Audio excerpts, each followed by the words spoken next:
Channel ವಾರ್ತೆಗಳ ಪ್ರಾಯೋಜಕರು Muliya Keshav Bhat and sons, Madikeri, Konikoppa, Puttur, Belthangady, Bengaluru. Palace Toyota, Balaji auto enterprises Mysuru private limited, Mysuru, Madikeri, Kushalnagar. Sendil Kumar textiles, Agrahara circle ಮತ್ತು Gandhi square, Mysuru. Sharada jewellery, ಕೊಡಗಿನ ಸಾಂಪ್ರದಾಯಿಕ ಆಭರಣಗಳ ವಿಶಾಲ ಮಳಿಗೆ, Aras road, Mysuru. Shri turbulence, Shri Mysuru sports, Aras road, Mysuru. A to Z super market, Vishwamanava double road, Mysuru. Police arcade, Siddharthanagara, Mysuru.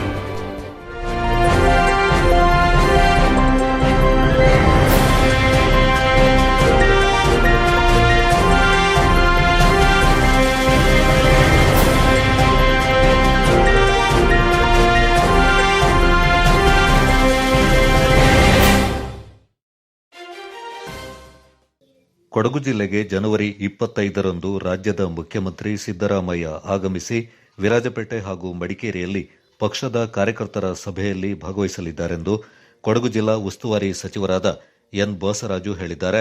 ಮಂಗಳವಾರ ವಿರಾಜಪೇಟೆ ಶಾಸಕ ಎಸ್ ಪೊನ್ನಣ್ಣ ಅವರ ಗೃಹ ಕಚೇರಿಯಲ್ಲಿ ಕರೆಯಲಾಗಿದ್ದ ಸುದ್ದಿಗೋಷ್ಠಿಯಲ್ಲಿ ಮಾತನಾಡಿದ ಸಚಿವ ಬೋಸರಾಜು ಅವರು, ಮುಖ್ಯಮಂತ್ರಿ ಸಿದ್ದರಾಮಯ್ಯ ಅವರು ಮೈಸೂರಿನಿಂದ 25ರಂದು ಬೆಳಿಗ್ಗೆ 10 ಗಂಟೆಗೆ ಹೆಲಿಕಾಪ್ಟರ್ ಮೂಲಕ ಬಿಟ್ಟಂಗಾಲದ ಗಾಲ್ಫ್ ಮೈದಾನಕ್ಕೆ ಬಂದು ಇಳಿಯುತ್ತಾರೆ.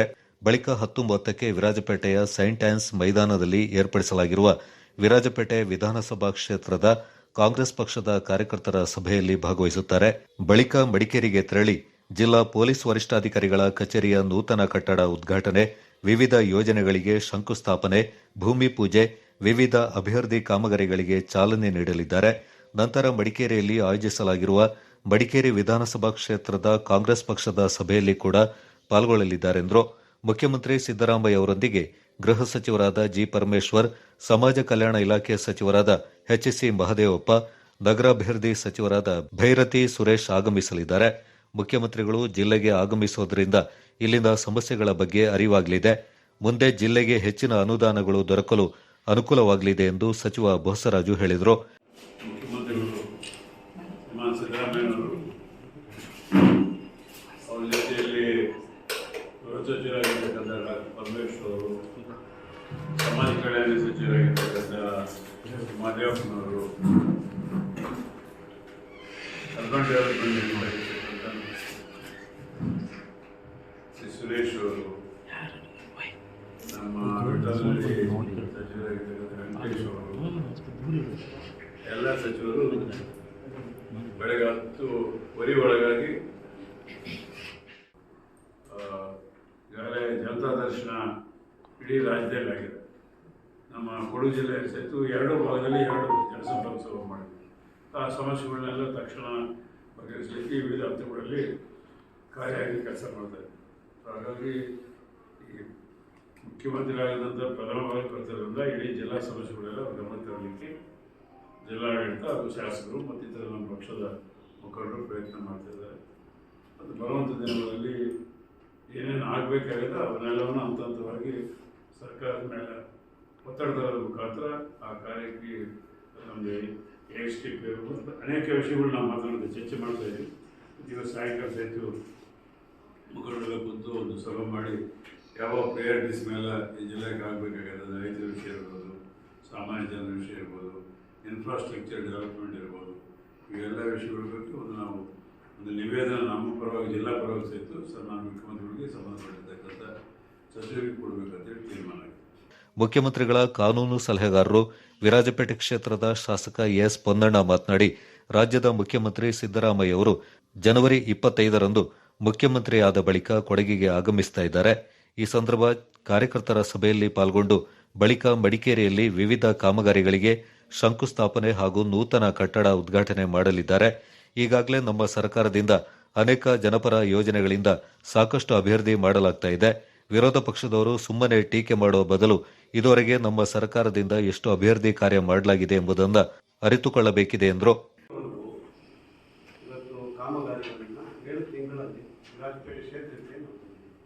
ಮೊದಲನೇದಾಗಿ ಕುಡಿಯೋ ನೀರಿಗೆ ಸಂಬಂಧಪಟ್ಟಂತೆ ನಮ್ಮ ಕರ್ನಾಟಕ ನಗರ ಅಭಿವೃದ್ಧಿ ಇಲಾಖೆ ವತಿಯಿಂದ 58 ಕೋಟಿಯ ಕಾಮಗಾರಿಯನ್ನು ವಿರಾಜಪೇಟೆ ನಗರಕ್ಕೆ ಶಾಶ್ವತ ಕುಡಿಯುವ ನೀರಿನ ಸಮಸ್ಯೆಯನ್ನು ಬಗೆಹರಿಸಲಿಕ್ಕೆ ಬೇಡಿಕೆಯಿಂದ ತರುವಂತಹ ಕಾಮಗಾರಿಗೆ ಇನ್ನಷ್ಟು ಹೆಚ್ಚು ನೀರನ್ನು ತರುವಂಥದ್ದಕ್ಕೆ ಶಂಕುಸ್ಥಾಪನೆಯನ್ನು ಅವತ್ತು ನೆರವೇರಿಸ್ತಾ ಇದ್ದಾರೆ ನಾಯಕರು ಶ್ರೀ ಮುಖ್ಯಮಂತ್ರಿಗಳು ಬಂದಾಗ.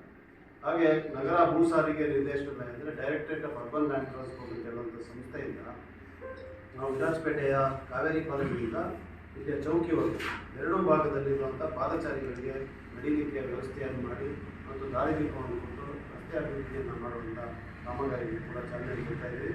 ಅದು 5,74,00,000 ಕಾಮಗಾರಿಯಾಗಿದೆ. ಮತ್ತು ಈ ಗ್ರಾಮೀಣಾಭಿವೃದ್ಧಿ ಮತ್ತು ಪಂಚಾಯತ್ ರಾಜ್ ಇಲಾಖೆಯವರಿಂದ ಗೋಣಿಕೊಪ್ಪಲ್ನಲ್ಲಿ ಇರುವಂಥ ಬಸ್ ನಿಲ್ದಾಣ, ಇದರ ಬಗ್ಗೆ ತಮಗೆ ಗೊತ್ತಿದೆ, ಚುನಾವಣೆ ಮೊದಲು ನಡೆದಂಥದ್ದು ಏನು ಅಂತ. ಅಲ್ಲಿ ಒಂದು ಕಡತ ಕೂಡ ಅದ್ರ ಬಗ್ಗೆ ಇರಲಿಲ್ಲ. ಈಗ ನಾನು ಬಂದ ನಂತರ ಅದಕ್ಕೆ ಪತ್ರವನ್ನು ಬರೆದು ಮಾನ್ಯ ಸಚಿವರಾದಂಥ ಪ್ರಿಯಾಂಕರಿಗೆ ಅವ್ರ ಮೇಲೆ ಒತ್ತಾಯವನ್ನು ಹಾಕಿ ನಮ್ಮ ಉಸ್ತುವಾರಿ ಸಚಿವರು ಕೂಡ ಅವರಿಗೆ ಮನವರಿಕೆಯನ್ನು ಮಾಡಿ 2 ಕೋಟಿ ರೂಪಾಯಿ ಕಾಮಗಾರಿಗೆ ಈಗಾಗಲೇ ಕ್ರೆಡೆನ್ಸಿ ವಹಿಸುವಂಥದ್ದಾಗಿದೆ. ಅದರ ಶಂಕುಸ್ಥಾಪನೆ ಮಾತ್ರ ಅಲ್ಲ, ಆದಷ್ಟು ಬೇಗ ನಾವು ಗುದ್ದಲಿ ಪೂಜೆಯನ್ನು ಕೂಡ ಮಾಡುವಂಥ ಕೆಲಸವನ್ನು ಮಾಡ್ತೀವಿ. ವಿರಾಜಪೇಟೆ ನಗರಕ್ಕೆ ಶಾಶ್ವತ ಕುಡಿಯುವ ನೀರಿನ ಯೋಜನೆ, ಗೋಣಿಕೊಪ್ಪಲು ಬಸ್ ನಿಲ್ದಾಣ, ವಿರಾಜಪೇಟೆ ಪಟ್ಟಣದಲ್ಲಿ ಬೀದಿ ದೀಪ ಹಾಗೂ ಪಾದಚಾರಿ ರಸ್ತೆ ಕಾಮಗಾರಿ, ನೆನೆಗುದಿಗೆ ಬಿದ್ದಿದ್ದ ಅಂಬೇಡ್ಕರ್ ಭವನ ಮುಂದುವರಿದ ಕಾಮಗಾರಿ, ಪ್ರವಾಸೋದ್ಯಮ ಅಭಿವೃದ್ಧಿ ಕಾಮಗಾರಿ, ಕ್ರೀಡಾಂಗಣಗಳ ಅಭಿವೃದ್ಧಿ, ದೇವಸ್ಥಾನಗಳ ಅಭಿವೃದ್ಧಿ, ಸಮುದಾಯ ಭವನಗಳ ಅಭಿವೃದ್ಧಿ ಸೇರಿದಂತೆ ವಿರಾಜಪೇಟೆ ಕ್ಷೇತ್ರಕ್ಕೆ ಸಂಬಂಧಪಟ್ಟಂತೆ ಅನೇಕ ಕಾಮಗಾರಿಗಳಿಗೆ ಅನುದಾನ ಬಿಡುಗಡೆಯಾಗಿ ಹಲವು ಮಂಜೂರಾತಿ ಹಂತದಲ್ಲಿದೆ. ಪ್ರಾಮಾಣಿಕವಾಗಿ ಕ್ಷೇತ್ರದ ಅಭಿವೃದ್ಧಿಗೆ ಶ್ರಮಿಸ್ತಾ ಇದ್ದೇನೆ. ಕ್ಷೇತ್ರದ ಅಭಿವೃದ್ಧಿಯ ವಿಷಯದಲ್ಲಿ ರಾಜಕೀಯ ಮಾಡೋದಿಲ್ಲ. ಅಭಿವೃದ್ಧಿಯೇ ನನ್ನ ಗುರಿ ಎಂದರು. ಗೃಹಲಕ್ಷ್ಮಿ ಯೋಜನೆಯಲ್ಲಿ ಒಟ್ಟಾಗಿ 57,995 ಮಹಿಳೆಯರಿಗೆ 2,000 ರೂಪಾಯಿಯಂತೆ ಸಂದಾಯ ಆಗ್ತಾ ಇದೆ. ಅವರ ಖಾತೆಗೆ ನೇರವಾಗಿ ಮಾಡಿರುವಂಥ ಈ ಕಾರ್ಯಕ್ರಮ, ಈ ಯೋಜನೆ. ಒಟ್ಟು ಅಂದಾಜು ಮೊತ್ತ 11,59,90,000 ಆಗಿದೆ. ಅಂದರೆ 11.5 ಕೋಟಿ ಹಣ ಇವತ್ತು ಮಹಿಳೆಯರ ಖಾತೆಗೆ ಹೋಗಿ ಸೇರ್ತಕ್ಕಂಥ ಯೋಜನೆ. ಇದು ಹೆಚ್ಚು ಯಶಸ್ಸಾಗಿ ವಿರಾಜಪೇಟೆ ಕ್ಷೇತ್ರದಲ್ಲಿ ಇದು ನಡೆದಿದೆ ಅಂತ ನಾನು ಹೆಮ್ಮೆಯಿಂದ ಹೇಳಲಿಕ್ಕೆ ಬಯಸ್ತಾ ಇದ್ದೀನಿ. ಗೃಹ ಜ್ಯೋತಿಯಲ್ಲಿ 76,848 ಮನೆಗಳಿಗೆ ಇವತ್ತು ವಿದ್ಯುತ್ ಶಕ್ತಿ 200 ಯೂನಿಟ್ಗಳು ಉಚಿತವಾಗಿ ಕೊಡುವಂಥ ಕೆಲಸ ನಡೆದಿದೆ. ಮತ್ತು ಬಸ್ಸಲ್ಲಿ ಉಚಿತವಾಗಿ ವಿರಾಜಪೇಟೆ ಕ್ಷೇತ್ರದಲ್ಲಿ 22,56,548 ಮಹಿಳೆಯರು ಉಚಿತವಾಗಿ ಬಸ್ ಪ್ರಯಾಣವನ್ನು ಮಾಡಿದ್ದಾರೆ. ಈ ಸಂದರ್ಭ ಸುದ್ದಿಗೋಷ್ಠಿಯಲ್ಲಿ ವಿರಾಜಪೇಟೆ ಬ್ಲಾಕ್ ಕಾಂಗ್ರೆಸ್ ಅಧ್ಯಕ್ಷ ಪಟ್ಟಣ ರಂಜಿಪೂಣಚ್ಚ, ವಿಧಾನ ಪರಿಷತ್ನ ಮಾಜಿ ಸದಸ್ಯೆ ವೀಣಾ ಅಚ್ಚಯ್ಯ, ಕಾಂಗ್ರೆಸ್ನ ಪ್ರಮುಖ ಕೆಬಿ ಶಾಂತಪ್ಪ, ಪೊನ್ನಂಪೇಟೆ ಬ್ಲಾಕ್ ಕಾಂಗ್ರೆಸ್ ಅಧ್ಯಕ್ಷ ನವೀನ್ ಪಾಲ್ಗೊಂಡಿದ್ದರು. ಕೂಡಿಗೆ ಗ್ರಾಮ ಪಂಚಾಯಿತಿ ವ್ಯಾಪ್ತಿಯ ದಿಡ್ಡಳ್ಳಿ ಪುನರ್ವಸತಿ ಕೇಂದ್ರದ ಬೇಡಗೊಟ್ಟ ಕೇಂದ್ರದಲ್ಲಿ ಕೂಡಿಗೆ ಗ್ರಾಮ ಪಂಚಾಯಿತಿ ವ್ಯಾಪ್ತಿಯ ಜನಸಂಪರ್ಕ ಸಭೆಯಿಂದ ಏರ್ಪಡಿಸಲಾಗಿತ್ತು. ಕಾರ್ಯಕ್ರಮದ ಅಧ್ಯಕ್ಷತೆಯಿಂದ ಮಡಿಕೇರಿ ಕ್ಷೇತ್ರದ ಶಾಸಕರಾದ ಡಾ ಮಂತರಗೌಡ ವಹಿಸಿದ್ರು. ಸಾರ್ವಜನಿಕರ ಕುಂದುಕೊರತೆಯನ್ನ ಆಲಿಸಿದ್ರು. ತಾಲೂಕಿನ ವಿವಿಧ ಇಲಾಖೆಗಳಲ್ಲಿ ಸಾರ್ವಜನಿಕರಿಗೆ ಯಾವುದೇ ಕೆಲಸಗಳು ನಿಧಾನಗತಿಯಲ್ಲಿ ಆಗ್ತಾ ಇದ್ದು ಹಾಗೂ ಸಾರ್ವಜನಿಕರು ತಮ್ಮ ಸಮಸ್ಯೆ ಹೇಳಿಕೊಂಡರೂ ಸಂಬಂಧಪಟ್ಟ ಇಲಾಖೆ ಅಧಿಕಾರಿಗಳು ಸ್ಥಳದಲ್ಲಿ ಇದ್ದ ಅಧಿಕಾರಿಗಳಿಗೆ ಶಾಸಕ ಡಾ ಮಂತ್ರಗೌಡ ಅವರು ಸಮಸ್ಯೆಗಳನ್ನು ಪರಿಹರಿಸುವಂತೆ ತಿಳಿಸಿದರು. ಕೆಲವು ಅಧಿಕಾರಿಗಳು ಸಭೆಗೆ ಬರದಿರುವ ಕಾರಣ ಅಧಿಕಾರಿಗಳನ್ನು ಭೇಟಿ ಮಾಡಿ ಸಮಸ್ಯೆಗಳನ್ನು ಬಗೆಹರಿಸಲಾಗುವುದೆಂದರು. ಯಾವುದೇ ಕಚೇರಿಯಲ್ಲಿ ರೈತರು ಹಾಗೂ ಸಾರ್ವಜನಿಕರು ಯಾವುದೇ ಸಮಸ್ಯೆಗಳಿಗೆ ಬಂದರೆ ಅವರಿಗೆ ಆದಷ್ಟು ಬೇಗನೆ ಕೆಲಸಗಳನ್ನು ಮಾಡಿಕೊಡಬೇಕೆಂದು ಸಭೆಯಲ್ಲಿ ಅಧಿಕಾರಿಗಳಿಗೆ ಖಡಕ್ ಸೂಚನೆ ನೀಡಿದರು.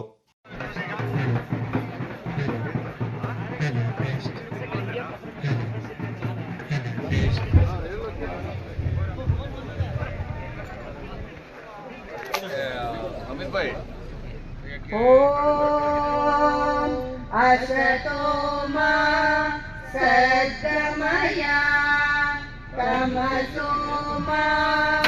ಸ್ಟೇಟ್ ಗೌರ್ಮೆಂಟ್ ಸ್ವಲ್ಪ ದುಡ್ಡು, ನ್ಯಾಷನಲ್ ಸೆಂಟ್ರಲ್ ಗೌರ್ಮೆಂಟ್ ದುಡ್ಡು ಇರೋದ್ರಿಂದ ಅದು ಕಾಮಗಾರಿ. ನಾವು ನನ್ಗೆ ಗೊತ್ತಿರೋ ಪ್ರಕಾರ ಎಷ್ಟೋ ಜನ ಮನೆ ಮುಂದೆ ಬೋರ್ಡ್ ಹಾಕಿ ನಲ್ಲಿ ಹಾಕಿದ್ದೀರಾ, ನೀರಂತೂ ಬರ್ತಾ ಇಲ್ಲ. ನಾನು ಇದು ಇವ್ರು ವಾರ್ಡಲ್ಲಿ ಹೇಳ್ತಾ ಇರ್ಬೋದು, ನಾನು ಇಡೀ ಪಂಚಾಯತಿ ವ್ಯಾಪ್ತದ ವ್ಯವಸ್ಥೆ ನಾನು ಹೇಳ್ತಾ ಇರೋದು. ಜಲ್ ಜೀವನ್ ಮಿಷನ್ ಪ್ರೋಗ್ರೆಸ್ ಎಲ್ಲಿದೆ ಅಂತ ನೀವು ಹೇಳಿದ ನನಗೆ. ಕೆಲವು ಮನೆಗೆ ಇಲ್ಲ. ಯಾರಿಗೆ ಬರ್ತದೆ? ನಿಮಗೆ ಬರ್ತದೆ, ಇವ್ರಿಗೆ ಬರ್ತದ?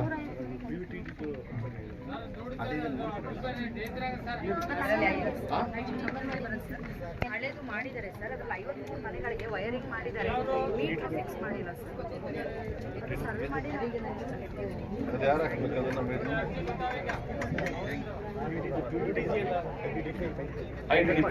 ಈಗ ಒಂದು ನಿಮಿಷ ITDP ಚೆಕ್ ಮಾಡ್ಬಿಟ್ಟು ಎಷ್ಟು ಮೀಟರ್ಗಳು ಬೇಕು, ಎಷ್ಟು ಎಕ್ಸ್ಟ್ರಾ ಬೇಕು ಅಂತ ನೀವು ಸೇರಿಸ್ಕೊಳ್ಳಿ. ಮೊದಲಿಗೆ ನಮಸ್ಕಾರಗಳು. ನಾವು ಕೂಡಿಗೆ ಪಂಚಾಯತಿ ಮಲೆನಳ್ಳಿ ವ್ಯಾಪ್ತಿ. ನಮ್ಮ ಹೆಸರು ವಸಂತ್ ಅಂತ ಹೇಳಿ. ನಮಗೆ ಬಹುದಿನಗಳ ಬೇಡಿಕೆ ಅಂದರೆ ನಮ್ಮ ಏರಿಯಾ ಒಂದು ಸಮುದಾಯ ಭವನ ಆಗಬೇಕು ಅಂತ ಹೇಳಿ ಸ್ಥಳೀಯ ಸದಸ್ಯರ ಒಂದು ಸಾರ್ವಜನಿಕರಾದ ಇದಾಗಿರ್ತದೆ. ಅದಕ್ಕೆ ನಾವು ಜಾಗ ಟೋಟಲ್ ಆಗಿ ಈ ಪಂಚಾಯತಿ ವ್ಯಾಪ್ತದಲ್ಲಿ ಹೌಸಿಂಗಿಗೆ ಅನುಕೂಲ ಆಗುತ್ತಂತ ಒಂದು ಪಟ್ಟಿ ಮಾಡ್ಕೊಳ್ಳಿ. ಆಮೇಲೆ ಸರ್ವೆ ಮುಖಾಂತರ ಫಾರೆಸ್ಟ್ ಅಲ್ಲಿ ಬರ್ತದೋ, ನಿಮ್ಗೆ ಬರ್ತದೋ, ರೆವಿನ್ಯೂ ಬರ್ತದೋ, ಬೇರೆ ಬರ್ತದೋ, ಬ್ಯಾಡ್ಗೊಟ್ಟ ಅಂತ ಹೇಳ್ತಾರೆ, ಹುಡ್ಗೂರಲ್ಲಿ 4 ಎಕರೆ ಹೇಳ್ತಾರೆ, ಅಥವಾ ಚೂಸ್ ಮಾಡಿ. ನನ್ಗೆ ಗೊತ್ತರಿಗೆ 250 ಸೈಟ್ ಬೇಕು ಅಂತಂದ್ರೆ 10 ಎಕರೆ ಬೇಕು.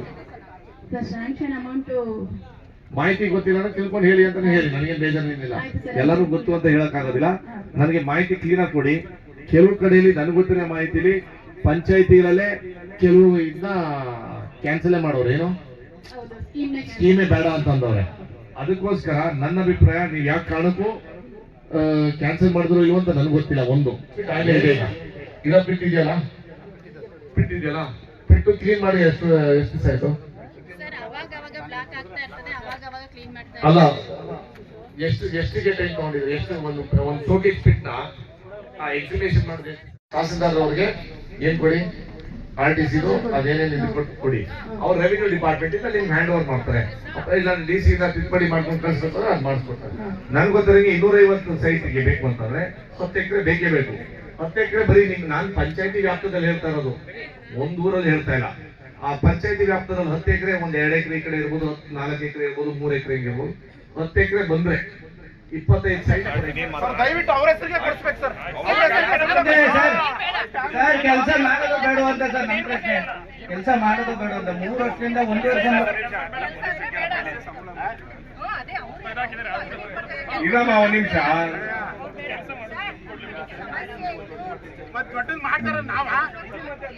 ಸುಮ್ಮನಿರಪ್ಪ ಚಿರಣ.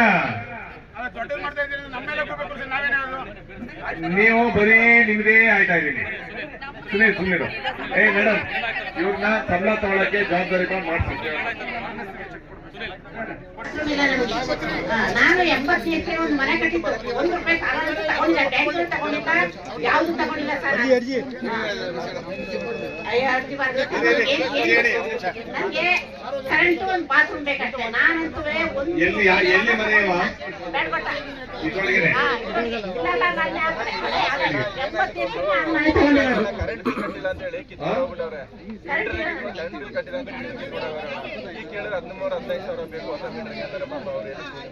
ಎಕ್ಸ್ಟ್ರಾ ಕಳಿಸಿ, ಎಲ್ಲೆಲ್ಲಿ ರಿಪೇರಿ ಮಾಡಿಸ್ಬೇಕು ಅಂತ ಒಂದು ಎಕ್ಸ್ಟ್ರಾ ಪ್ರಪೋಸಲ್ ಕಳಿಸಿ ಮಾಡಿ. ಫಸ್ಟ್ ಅದನ್ನ ಸರ್ವೆ ಮಾಡಿ. ಅರ್ಥ ಆಯ್ತಲ್ಲ? ಮಳೆಗಾಲದಲ್ಲಿ ಹಂಚಿಂದ ನೀರು ಬೀಳ್ತಾ ಇದೆ, ನೀರು ಬಿದ್ದು ಅದನ್ನ ನೋಡ್ಬೇಕು. ಯಾಕಂದ್ರೆ ನಾನು ಹೇಳ್ತೀನಿ, ಈಗ ಒಳ್ಳೆ ಜಾಗ ಸಿಕ್ಕಿ ಮನೆನೂ ಕಟ್ಟಿದ್ದೀರಾ, ಅದನ್ನ it has to be permanent structure. ಆಮೇಲೆ ಮನೆ ಕಟ್ಟಿದಾಗ ನಾವಂತೂ ಮನೆ ಕಟ್ಟಿದ್ರೆ ಈಗ ನಮ್ಮ ಲೈಫ್ ಟೈಮಿಗೆ ಮನೆ ಕಟ್ಟಬೇಕು ಅಂತ ಆಸೆ. ಟೆಂಪ್ರರಿ ಮನೆ ಯಾರು ಕಟ್ಟೋದಿಲ್ವಲ್ಲ ಈಗ. ಅರ್ಥ ಆಯ್ತಲ್ಲ? ಅದು ಎಲ್ಲೆಲ್ಲಿದೆ ಒಂದು ಸರ್ವೆ ಮಾಡ್ಬಿಟ್ಟು ಯಾವ್ಯಾವ ರಿಪೇರಿಗೆ ಎಷ್ಟಿದೆ ಅಂತ ಒಂದು ಎಸ್ಟಿಮೇಟ್ ಮಾಡ್ಕೊಡಿ ಸರ್ಕಾರದ ವತಿಯಿಂದ. ನೆಕ್ಸ್ಟ್ ಕೂಡಿಗೆ ಗ್ರಾಮ ಪಂಚಾಯತ್ ಅಧ್ಯಕ್ಷರಾದ KT ಗಿರೀಶ್ ಕುಮಾರ್, ಉಪಾಧ್ಯಕ್ಷೆ ಜಯಶ್ರೀ, ಸದಸ್ಯರಾದ TP ಹಮೀದ್, ಅರುಣ್ ರಾವ್, ಅನಂತ್, ಶಿವಕುಮಾರ್, ಚಂದ್ರು, HS ರವಿ, ಮೋಹಿನಿ, ರತ್ನಮ್ಮ ಹಾಗೂ ಕೂಡಿಗೆ ಗ್ರಾಮ ಪಂಚಾಯತ್ ಅಭಿವೃದ್ಧಿ ಅಧಿಕಾರಿ ಮಂಜುಳಾ, ಕಾರ್ಯದರ್ಶಿ ಪುನೀತ್, ವಿವಿಧ ಇಲಾಖೆ ಅಧಿಕಾರಿಗಳು ಹಾಗೂ ಜನಪ್ರತಿನಿಧಿಗಳು, ಗ್ರಾಮಸ್ಥರು ಈ ಸಂದರ್ಭ ಪಾಲ್ಗೊಂಡಿದ್ದರು. ಅಸ್ಸಾಂನ ಹೈಬೋರಾ ಗಾಂವ್ನಲ್ಲಿ ಸೋಮವಾರ ಕಾಂಗ್ರೆಸ್ ನಾಯಕ ರಾಹುಲ್ ಗಾಂಧಿ ಅವರಿಗೆ ಶಂಕರ ದೇವಸತ್ರ ದೇವಸ್ಥಾನಕ್ಕೆ ಭೇಟಿ ನೀಡಲು ಅಧಿಕಾರಿಗಳು ಅನುಮತಿ ನೀಡದೆ ಪ್ರವೇಶಕ್ಕೆ ತಡೆಯೊಡ್ಡಿದ ಘಟನೆಯನ್ನು ಖಂಡಿಸಿ ನಗರದಲ್ಲಿ ಜಿಲ್ಲಾ ಕಾಂಗ್ರೆಸ್ ಪ್ರತಿಭಟನೆ ನಡೆಸಿತು. ನಗರದ ಇಂದಿರಾ ಗಾಂಧಿ ವೃತ್ತದಲ್ಲಿ ಪ್ರತಿಭಟನೆ ನಡೆಸಿದ ಕಾಂಗ್ರೆಸ್ ಕಾರ್ಯಕರ್ತರು ಘಟನೆ ಖಂಡಿಸಿ ಇದೊಂದು ರಾಜಕೀಯ ಪ್ರೇರಿತವಾಗಿ ಮಾಡಿದ ಹುನ್ನಾರ ಅಂತ ಆರೋಪಿಸಿದರು. ಪ್ರತಿಭಟನೆಯಲ್ಲಿ ಜಿಲ್ಲಾ ಕಾಂಗ್ರೆಸ್ ಉಪಾಧ್ಯಕ್ಷ ಸುಜು ತಿಮ್ಮಯ್ಯ, ಮಡಿಕೇರಿ ಬ್ಲಾಕ್ ಕಾಂಗ್ರೆಸ್ ಅಧ್ಯಕ್ಷ ಹಂಸ, ನಗರ ಕಾಂಗ್ರೆಸ್ ಅಧ್ಯಕ್ಷ ರಾಜೇಶ್ ಯಲ್ಲಪ್ಪ, ಪ್ರಧಾನ ಕಾರ್ಯದರ್ಶಿಗಳಾದ ಚಂದ್ರಶೇಖರ್, ಪದಾಧಿಕಾರಿಗಳಾದ ಪ್ರಕಾಶ್ ಆಚಾರ್ಯ, ಕಾನೆಹಿತ್ಲು ಮಣ್ಣಪ್ಪ, BC ಜಗದೀಶ್, ಮೊಹಮ್ಮದ್ ಯಾಕೂಬ್, ಮುನೀರ್ ಮಾಚಾರ್, VG ಮೋಹನ್ ಸೇರಿದಂತೆ ಮತ್ತಿತರ ಪ್ರಮುಖರು ಪಾಲ್ಗೊಂಡಿದ್ದರು. ರಾಹುಲ್ ಗಾಂಧಿ ಅವರು ಅಸ್ಸಾಂನಲ್ಲಿ ದೇವಸ್ಥಾನಕ್ಕೆ ಹೋದಾಗ ಅವರನ್ನು ತಡೆ ಮಾಡಿ ಇದನ್ನು ಪ್ರಜಾಪ್ರಭುತ್ವವನ್ನು ಕಗ್ಗೊಲೆ ಮಾಡಿದ್ದಾರೆ. ಈ ದೇಶದಲ್ಲಿ ಯಾವ ದೇವಸ್ಥಾನಕ್ಕಾಗಲಿ ಮಸೀದಿಗಾಗಲಿ ಕಾನೂನಿನ ಪ್ರಕಾರ ಅಥವಾ ಸಂವಿಧಾನದ ಪ್ರಕಾರ ಯಾರು ಬೇಕಾದರೂ ಯಾವ ದೇವಸ್ಥಾನಕ್ಕಾದರೂ ಹೋಗ್ಬೋದು, ಮಸೀದಿಗೆ ಹೋಗ್ಬೋದು, ಚರ್ಚ್ಗಳಿಗೆ ಹೋಗ್ಬೋದು. ಆದರೆ BJPಯವರು ಬರೀ ಹಿಂದೂಗಳೇ ಹೋಗಬೇಕು ಅಂತೇಳಿ ಆ ಹಿಂದೂಗಳಲ್ಲೂ ಸಹ ಹರಿಜನರು ಗಿರಿಜನರು ಸಹ ಇವರು ಬಿಡ್ತಾ ಇಲ್ಲ. ಕೇವಲ ಒಂದು ಸೀಮಿತ ಜನರಿಗೆ ಮಾತ್ರ ಅದು ಇದಾಗಿದೆ. ಅದೆಲ್ಲ ಹೋಗಬೇಕು, ಪ್ರಜಾಪ್ರಭುತ್ವ ಈ ದೇಶದಲ್ಲಿ ಉಳಿಬೇಕು, ನಾವೆಲ್ಲ ಅದಕ್ಕೆ ಹೋರಾಡಬೇಕು ಅಂತೇಳಿ ಈ ಸಂದರ್ಭದಲ್ಲಿ ನಾನು ಹೇಳ್ತಾ ಇದ್ದೀನಿ. ಅಸ್ಸಾಂನ ಶಂಕರದತ್ತ ದೇವಸ್ಥಾನಕ್ಕೆ ಶ್ರೀಯುತ ನಮ್ಮ ರಾಷ್ಟ್ರೀಯ ನಾಯಕರಾದಂಥ ರಾಹುಲ್ ಗಾಂಧಿ ಅವರು ತೆರಳುತ್ತಿದ್ದ ಸಂದರ್ಭದಲ್ಲಿ ಅಲ್ಲಿನ ಸರ್ಕಾರ ಹಾಗೂ ಅಲ್ಲಿನ ಸ್ಥಳೀಯ BJP ಗೂಂಡಗಳು ಅವರ ಮೇಲೆ ಹಲ್ಲೆಗೆ ಯತ್ನ ಮಾಡಿರ್ತಕ್ಕಂಥದ್ದು ಹಾಗೂ ಆ ದೇವಸ್ಥಾನಕ್ಕೆ ಪ್ರವೇಶಿಸಲಿಕ್ಕೆ ನಿರಾಕರಣೆ ಮಾಡಿರುವಂಥದ್ದು ಪ್ರಜಾಪ್ರಭುತ್ವದ ಕಗ್ಗೊಲೆ. ಇವತ್ತು ನಾವೊಂದು ದೇವಸ್ಥಾನಕ್ಕೆ ಅಥವಾ ಯಾವುದೇ ಮಂದಿರ ಮಸೀದಿಗಳಿಗೆ ಹೋಗಲಿಕ್ಕೆ ಅವರ ಒಂದು ವೈಯಕ್ತಿಕ ವಿಚಾರಗಳು ಯಾವಾಗ ಬೇಕಾದ್ರೂ ಹೋಗ್ಬೋದು, ಎಲ್ಲಿ ಬೇಕಾದ್ರೂ ಹೋಗ್ಬೋದು ಆ ದೇವಸ್ಥಾನ ಓಪನ್ ಇದ್ದ ಸಂದರ್ಭಗಳಲ್ಲಿ. ಆದರೆ ಇವತ್ತೊಂದು ದೇವಸ್ಥಾನಕ್ಕೆ ಹೋಗಲಿಕ್ಕೆ ಸಮೇತ ಕೇಂದ್ರ ಸರ್ಕಾರ ನಮ್ಮ ನಾಯಕರುಗಳಿಗೆ ಒಂದು ತೊಂದರೆ ಅಡ್ಡಿಪಡಿಸ್ತಿರುವಂಥದ್ದು. ಹಾಗೆ ಪೊಲೀಸರ ಮುಖಾಂತರ ಸ್ಥಳೀಯ ಸರ್ಕಾರವನ್ನು ಅಲ್ಲಿಯ ಸ್ಥಳೀಯ ಮುಖ್ಯಮಂತ್ರಿಗಳು ಕೂಡ ಈ ಘಟನೆಗೆ ಪ್ರಚೋದನೆ ಕೊಟ್ಟಿರತಕ್ಕಂಥದ್ದು ಭಾಳ ಖಂಡನೀಯ. ಇವತ್ತು ನಮ್ಮ ಕೊಡಗು ಜಿಲ್ಲಾ ಕಾಂಗ್ರೆಸ್ ಸಮಿತಿ ವತಿಯಿಂದ ನಾವು ಈ ಘಟನೆಯನ್ನು ತೀವ್ರವಾಗಿ ಖಂಡಿಸುತ್ತಾ ದೇಶದಾದ್ಯಂತ ಇಂಥ ಘಟನೆಗಳು ಈಗ ನಡೀತಾ ಇರುವಂಥದ್ದು ಭಾಳ ಖೇದಕರ. ಹೀಗೆ ಆಗಬಾರ್ದು. ನಮ್ಮ ಅಲ್ಲಿ ನಡೆದಂಥ ಕಾರ್ಯಕ್ರಮ ನಮ್ಮ ಭಾರತ ಜೋಡೋ ಯಾತ್ರೆಯ ನ್ಯಾಯ ಯಾತ್ರೆ ಅಂತ ಒಂದು ಒಳ್ಳೆಯ ಕಾರ್ಯಕ್ರಮವನ್ನು ತಡೆ ಹಿಡಿಲಿಕ್ಕೆ ಆ ಕಾರ್ಯಕ್ರಮವನ್ನು ಹಾಳು ಮಾಡುವಂಥ ಉದ್ದೇಶದಿಂದ ಇಂಥ ಒಂದು ಕುತಂತ್ರವನ್ನು ಅಸ್ಸಾಂ ಸರ್ಕಾರ ಹಾಗೂ ಕೇಂದ್ರ ಸರ್ಕಾರ ಹಾಗೂ ಸ್ಥಳೀಯ BJPಯ ಕಾರ್ಯಕರ್ತರು ಮಾಡುವಂಥದ್ದನ್ನು ನಾವು ಕೊಡಗು ಜಿಲ್ಲಾ ಕಾಂಗ್ರೆಸ್ ವತಿಯಿಂದ ಕಡಾಖಂಡಿತವಾಗಿ ಖಂಡಿಸ್ತೇವೆ. ಮಡಿಕೇರಿಯ ವುಡ್ ಲುಕ್ ಫರ್ನಿಚರ್ಸ್ ಮಳಿಗೆಯಲ್ಲಿ ವರ್ಷಾಂತ್ಯದ ಪ್ರಯುಕ್ತ ಉತ್ತಮ ಗುಣಮಟ್ಟದ ಫರ್ನಿಚರ್ಗಳ ಮೇಲೆ 50% ಭಾರಿ ರಿಯಾಯಿತಿ ಮಾರಾಟ. Year end sale at Wood Look Furniture's Interiors, Alvisal Tower near Karnataka Bank, Koinu Road, Madikeri. Bedroom furniture set rupees 29,990 only. Double cot, mattress, 2 pillows, 2-door wardrobe, side box and dressing mirror. Full house furniture set rupees 59,990 only. 3+1+1 sofa set, dining table with 4 chairs, teapot, double cot, mattress, pillow, 2-door wardrobe, side box and dressing table. Bedroom sofa set 3+1+1 rupees 13,800 only. Wooden dining table with 4 chairs rupees 15,600 only. Wooden double cot rupees 10,990 only. Single cot 6,990 only. Corner sofa set rupees 18,999. 2-door wardrobe rupees 6,990. Dining table chair rupees 1,750 only. This year-end bumper offer limited period only. Visit today for quality furnitures, Wood Look Furniture and Interiors. Alvisal Tower near Karnataka Bank, Koinu Road, Madikeri. Mobile 9606 766 877. Wood Look Furnitures. Big sale, Madikeri. Business ಇನ್ವೆಸ್ಟ್ಮೆಂಟ್ಗೆ ಹೊಸ landmark Rohan city. ವಾಣಿಜ್ಯ ಸ್ಥಳಗಳ ಮೇಲಿನ ಹೂಡಿಕೆಯ ಮೇಲೆ 7.5% ನಷ್ಟು guaranteed return. ತಡ ಯಾಕೆ? ಈಗಲೇ ಇನ್ವೆಸ್ಟ್ ಮಾಡಿ. ನಿಮ್ಮ ಹೂಡಿಕೆಗೆ ಬೆಸ್ಟ್ ಪ್ರೈಸ್ ಸಿಗುವಾಗ ತಡ ಯಾಕೆ? ನಿಮ್ಮ ಸಕ್ಸೆಸ್ನ ಹೊಸ address Rohan city, Vijay.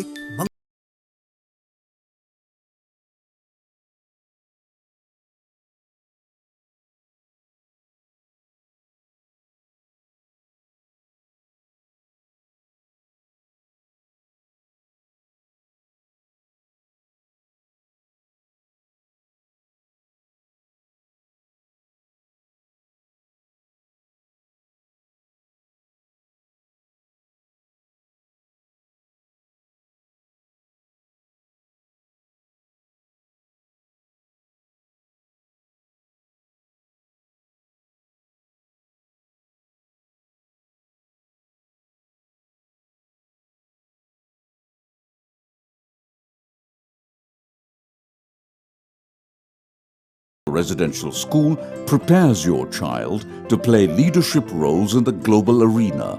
DePaul International Residential School, Mysore, a true garden of dreams. ವಿಶ್ವ ವಿನೂತನ ಚಿನ್ನಾಭರಣಗಳ ಹಬ್ಬ ಮುಳಿಯ ಚಿನ್ನೋತ್ಸವ ಇದೆ ಡಿಸೆಂಬರ್ 4ರಿಂದ 24ರವರೆಗೆ ಮಡಿಕೇರಿ ಹಾಗೂ ಗೋಣಿಕೊಪ್ಪಲಿನ ಮುಳಿಯಾದಲ್ಲಿ. ಚಿನ್ನೋತ್ಸವದಲ್ಲಿ ಮಹತಿ ಆಂಟಿಕ್ ಕಲೆಕ್ಷನ್, ಅಮೂಲ್ಯ ಡೈಮಂಡ್ ಆಭರಣಗಳು, ಮುಳಿಯಾ ಸಿಲ್ವರಿಯಾದಲ್ಲಿ 92.5 ಸ್ಟರ್ಲಿಂಗ್ ಬೆಳ್ಳಿ ಆಭರಣಗಳು, ವೇದಾಂತ್, ಕುಂದನ್ ಮತ್ತು ಪೋಲ್ಕಿ ಡೈಮಂಡ್ ಆರ್ನಮೆಂಟ್ಸ್. ನಿಮ್ಮ ಆಯ್ಕೆಯ ಆಭರಣಗಳನ್ನು ಖರೀದಿಸಿ ಸಂಭ್ರಮಿಸಿ. ಮುಳಿಯಾ ಜುವೆಲ್ಸ್, ಮಡಿಕೇರಿ ಮತ್ತು ಗೋಣಿಕೊಪ್ಪಲು. ವಿರಾಜಪೇಟೆ ಪುರಸಭೆಯ ಮುಂಭಾಗದಲ್ಲಿ ನಗರದ ಹಿಂದೂ ಸಂಘಟನೆ ವತಿಯಿಂದ ಬೃಹತ್ ಪ್ರತಿಭಟನೆ ನಡೆಸಲಾಯಿತು.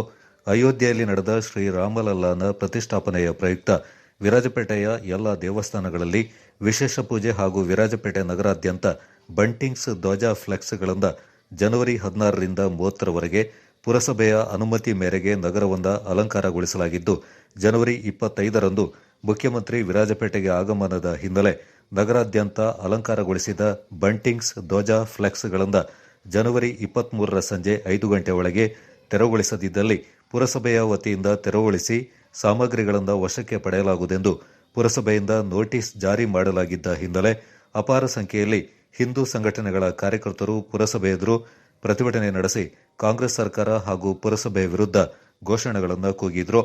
ಈ ಸಂದರ್ಭ ಮಾತನಾಡಿದ ಮಾಜಿ ಶಾಸಕ ಕೆಜಿ ಬೋಪಯ್ಯ, ನಾವಿಂದು ಯಾವ ದೇಶದಲ್ಲಿದ್ದೇವೆ ಎಂದು ಯೋಚನೆ ಮಾಡಬೇಕಾದ ಪರಿಸ್ಥಿತಿ ಬಂದೊದಗಿದೆ.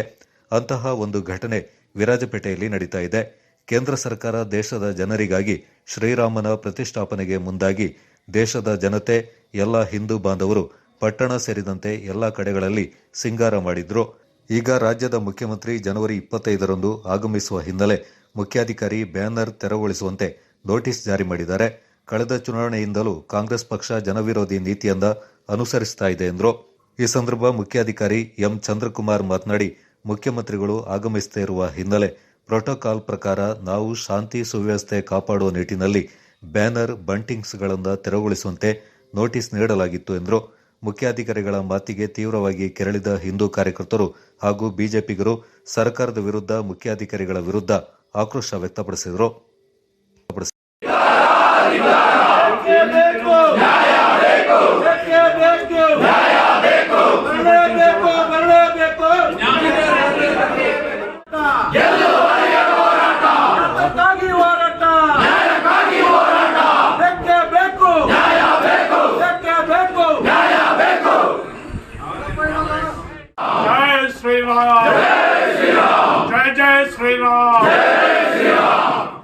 ತಪ್ಪಿ ನಡೀತಿರುವ ಮುಖ್ಯಾಧಿಕಾರಿಗೆ बोलो भारत माता के, बोलो श्री रामचंद्र के, अयोध्यापति के, ಹಿಂದೂಗಳ ಭಾವನೆಯನ್ನು ಘಾಸಿಗೊಳಿಸುತ್ತಿರುವ ಸರ್ಕಾರಕ್ಕೆ, ದೊಡ್ಡ ಮಾತಿಗೆ ತಪ್ಪಿ ನಡೀತಿರುವ ಮುಖ್ಯಾಧಿಕಾರಿಗೆ ಇವತ್ತು ನಮ್ಮ ಅಧಿಕಾರ ಪಕ್ಷ ಇವತ್ತು ಯಾವ ರೀತಿ ಆಡಳಿತ ನಡೆಸ್ತಾ ಇದೆ ಅಂದ್ರೆ ಕಾಂಗ್ರೆಸ್ ಪಕ್ಷ ಬರೀ ದ್ವೇಷದ ರಾಜಕಾರಣ ಮಾಡ್ತಾ ಇದ್ದಾರೆ. ದ್ವೇಷ ಮಾತ್ರ ಅಲ್ಲ, ಹೊಟ್ಟೆ ಕಿಚ್ಚಿದೆ, ಒಂಥರ ಮೊಂಡು ಹಠ. ಈ ಹೊಟ್ಟೆ ಕಿಚ್ಚು ಮೊಂಡೋಟ ಯಾರ ಮೇಲೆ ಸಾಕ್ತಾ ಇದ್ದಾರೆ ಅಂದ್ರೆ ಶ್ರೀರಾಮನ ಭಕ್ತರ ಮೇಲೆ ಸಾಕ್ತಾ ಇದ್ದಾರೆ. ಶ್ರೀರಾಮನ ಭಕ್ತರನ್ನ ಮಟ್ಟ ಮಾಡಬೇಕು ಅನ್ನೋ ಒಂದೇ ಒಂದು ಉದ್ದೇಶ. ಶ್ರೀರಾಮ ಯಾವಾಗ ನಿನ್ನೆ ದಿವಸ ಅಲ್ಲಿ ನಮ್ಮ ಶ್ರೀರಾಮನ ಮೂರ್ತಿಯನ್ನು ಪ್ರತಿಷ್ಠಾಪನೆ ಮಾಡಿದ್ದಾರೆ, ಪ್ರಾಣ ಪ್ರತಿಷ್ಠಾಪನೆ ಮಾಡಿದ್ದಾರೆ, ಅವರಿಗೆ ಹೊಟ್ಟೆ ಕಿಚ್ಚು ಬಂದಿದೆ. ಈ ಹೊಟ್ಟೆ ಕಿಚ್ಚಿನಿಂದ ಜನರನ್ನ ಹಿಂದುತ್ವವನ್ನು ಅಡಗಿಸಬೇಕು, ಸನಾತನ ಧರ್ಮವನ್ನು ಅಡಗಿಸಬೇಕು ಅನ್ನೋ ಒಂದೇ ಒಂದು ಉದ್ದೇಶ ಅವರದ್ದು.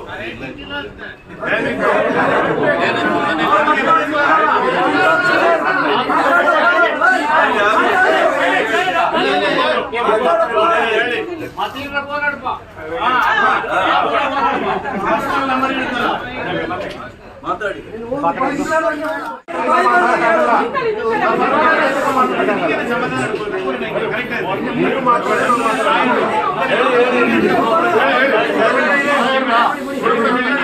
ನೆನಪಿಸ್ಬೇಕು.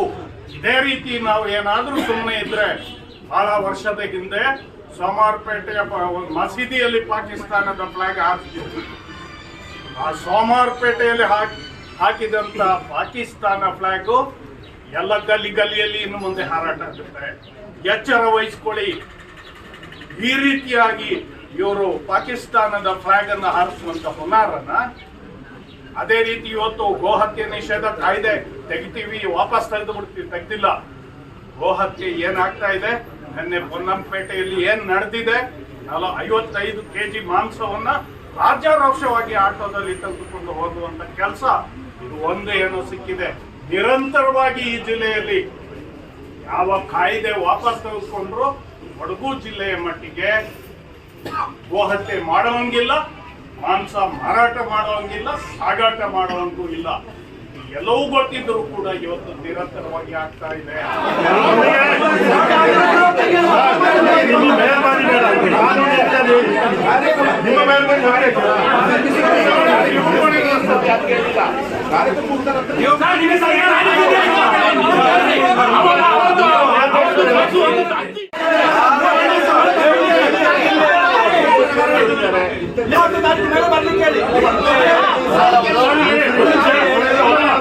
ಸಾರ್ವಜನಿಕ ಹಿತದೃಷ್ಟಿ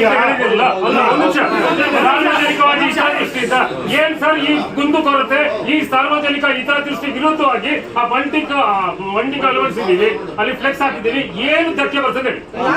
ಅಲ್ಲ, ಒಂದು ಮಾತು